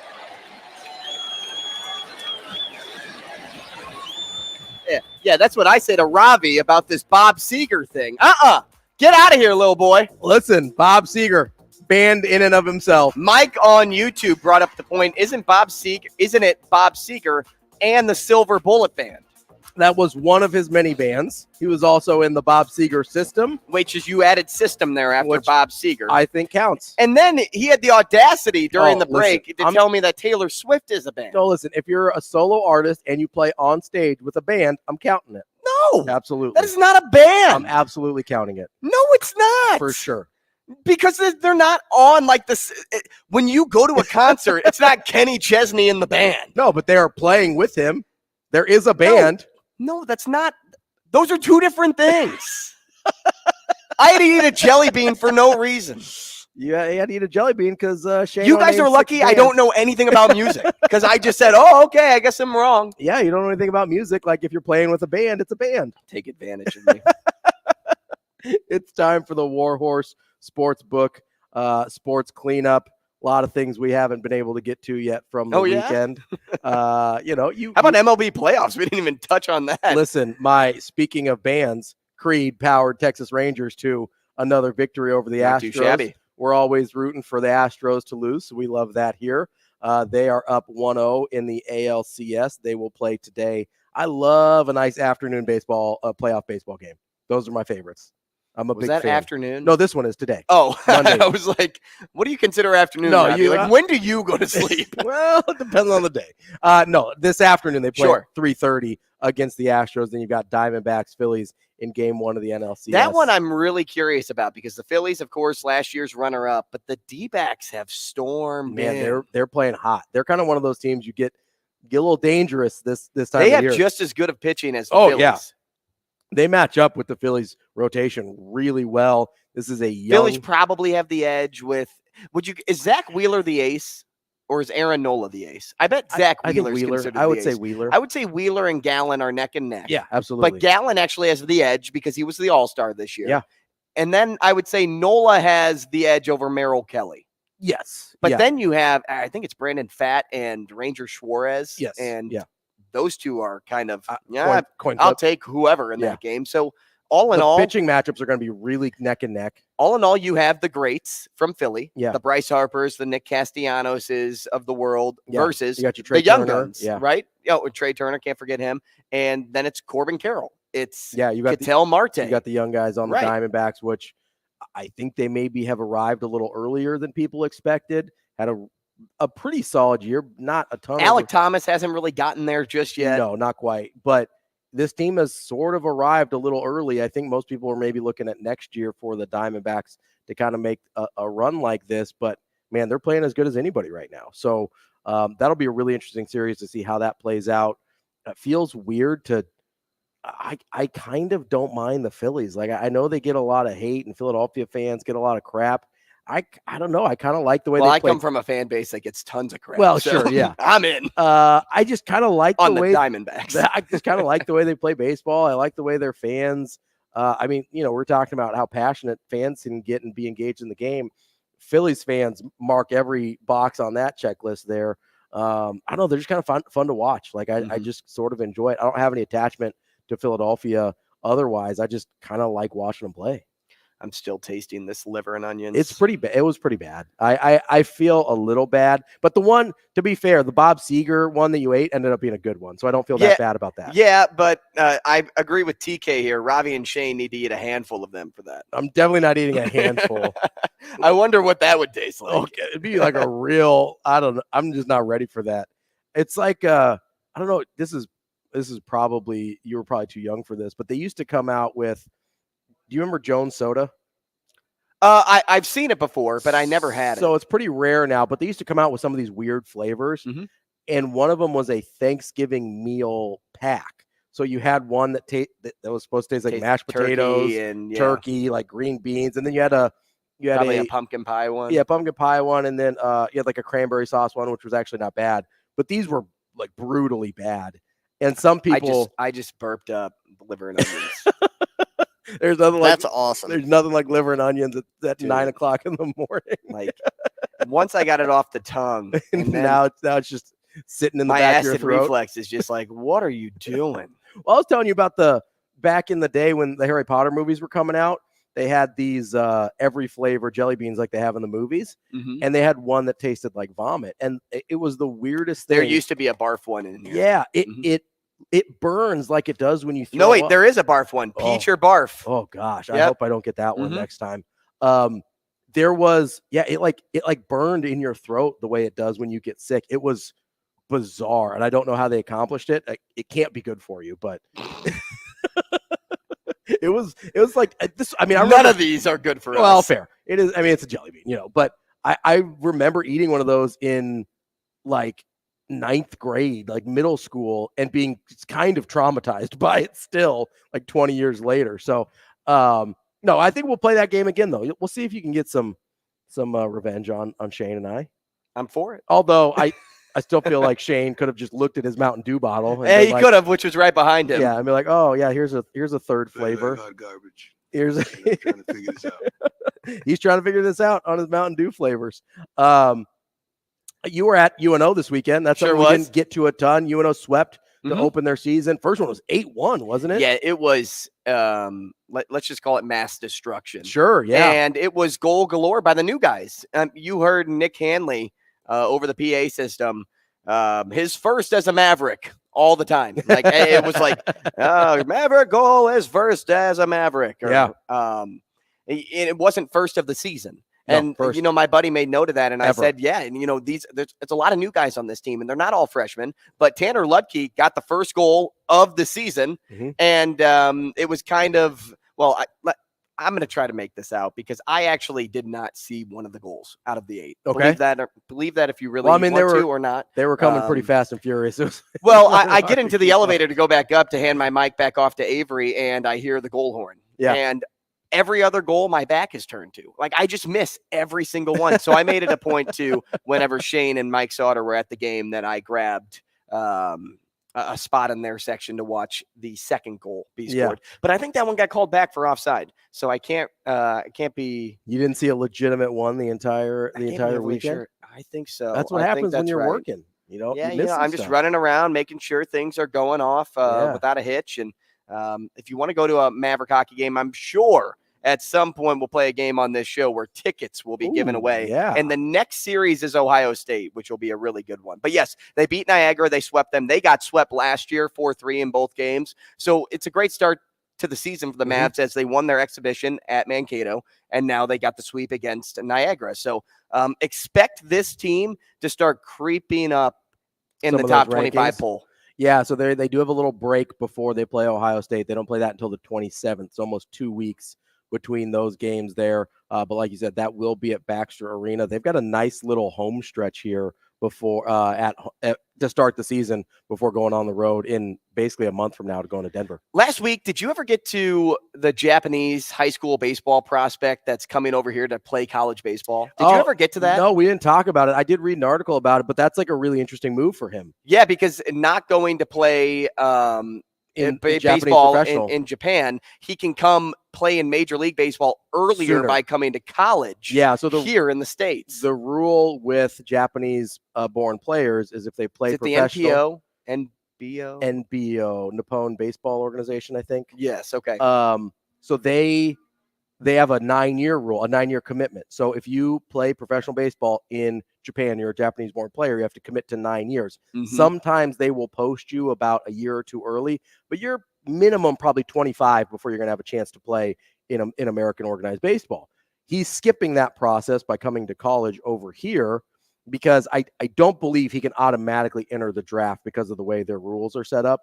But you can go to college, and he's going to give himself an opportunity to play professional baseball in America dramatically sooner. But he's betting on himself, right? Because he's giving up money, right? Because he'd be one of the top few picks in the draft this year. But he knows how much money you can make if you actually become something in Major League Baseball here in the U.S. And seeing what Shohei Ohtani's been doing, he's like, well, if I can be something similar as one of the greaters or one of the greats in baseball, I'll come here and do that first. But the reason I wanted to bring it up is because wherever he goes to college, think about him ending up in Omaha here. It's going to be a circus because there's so much media attention.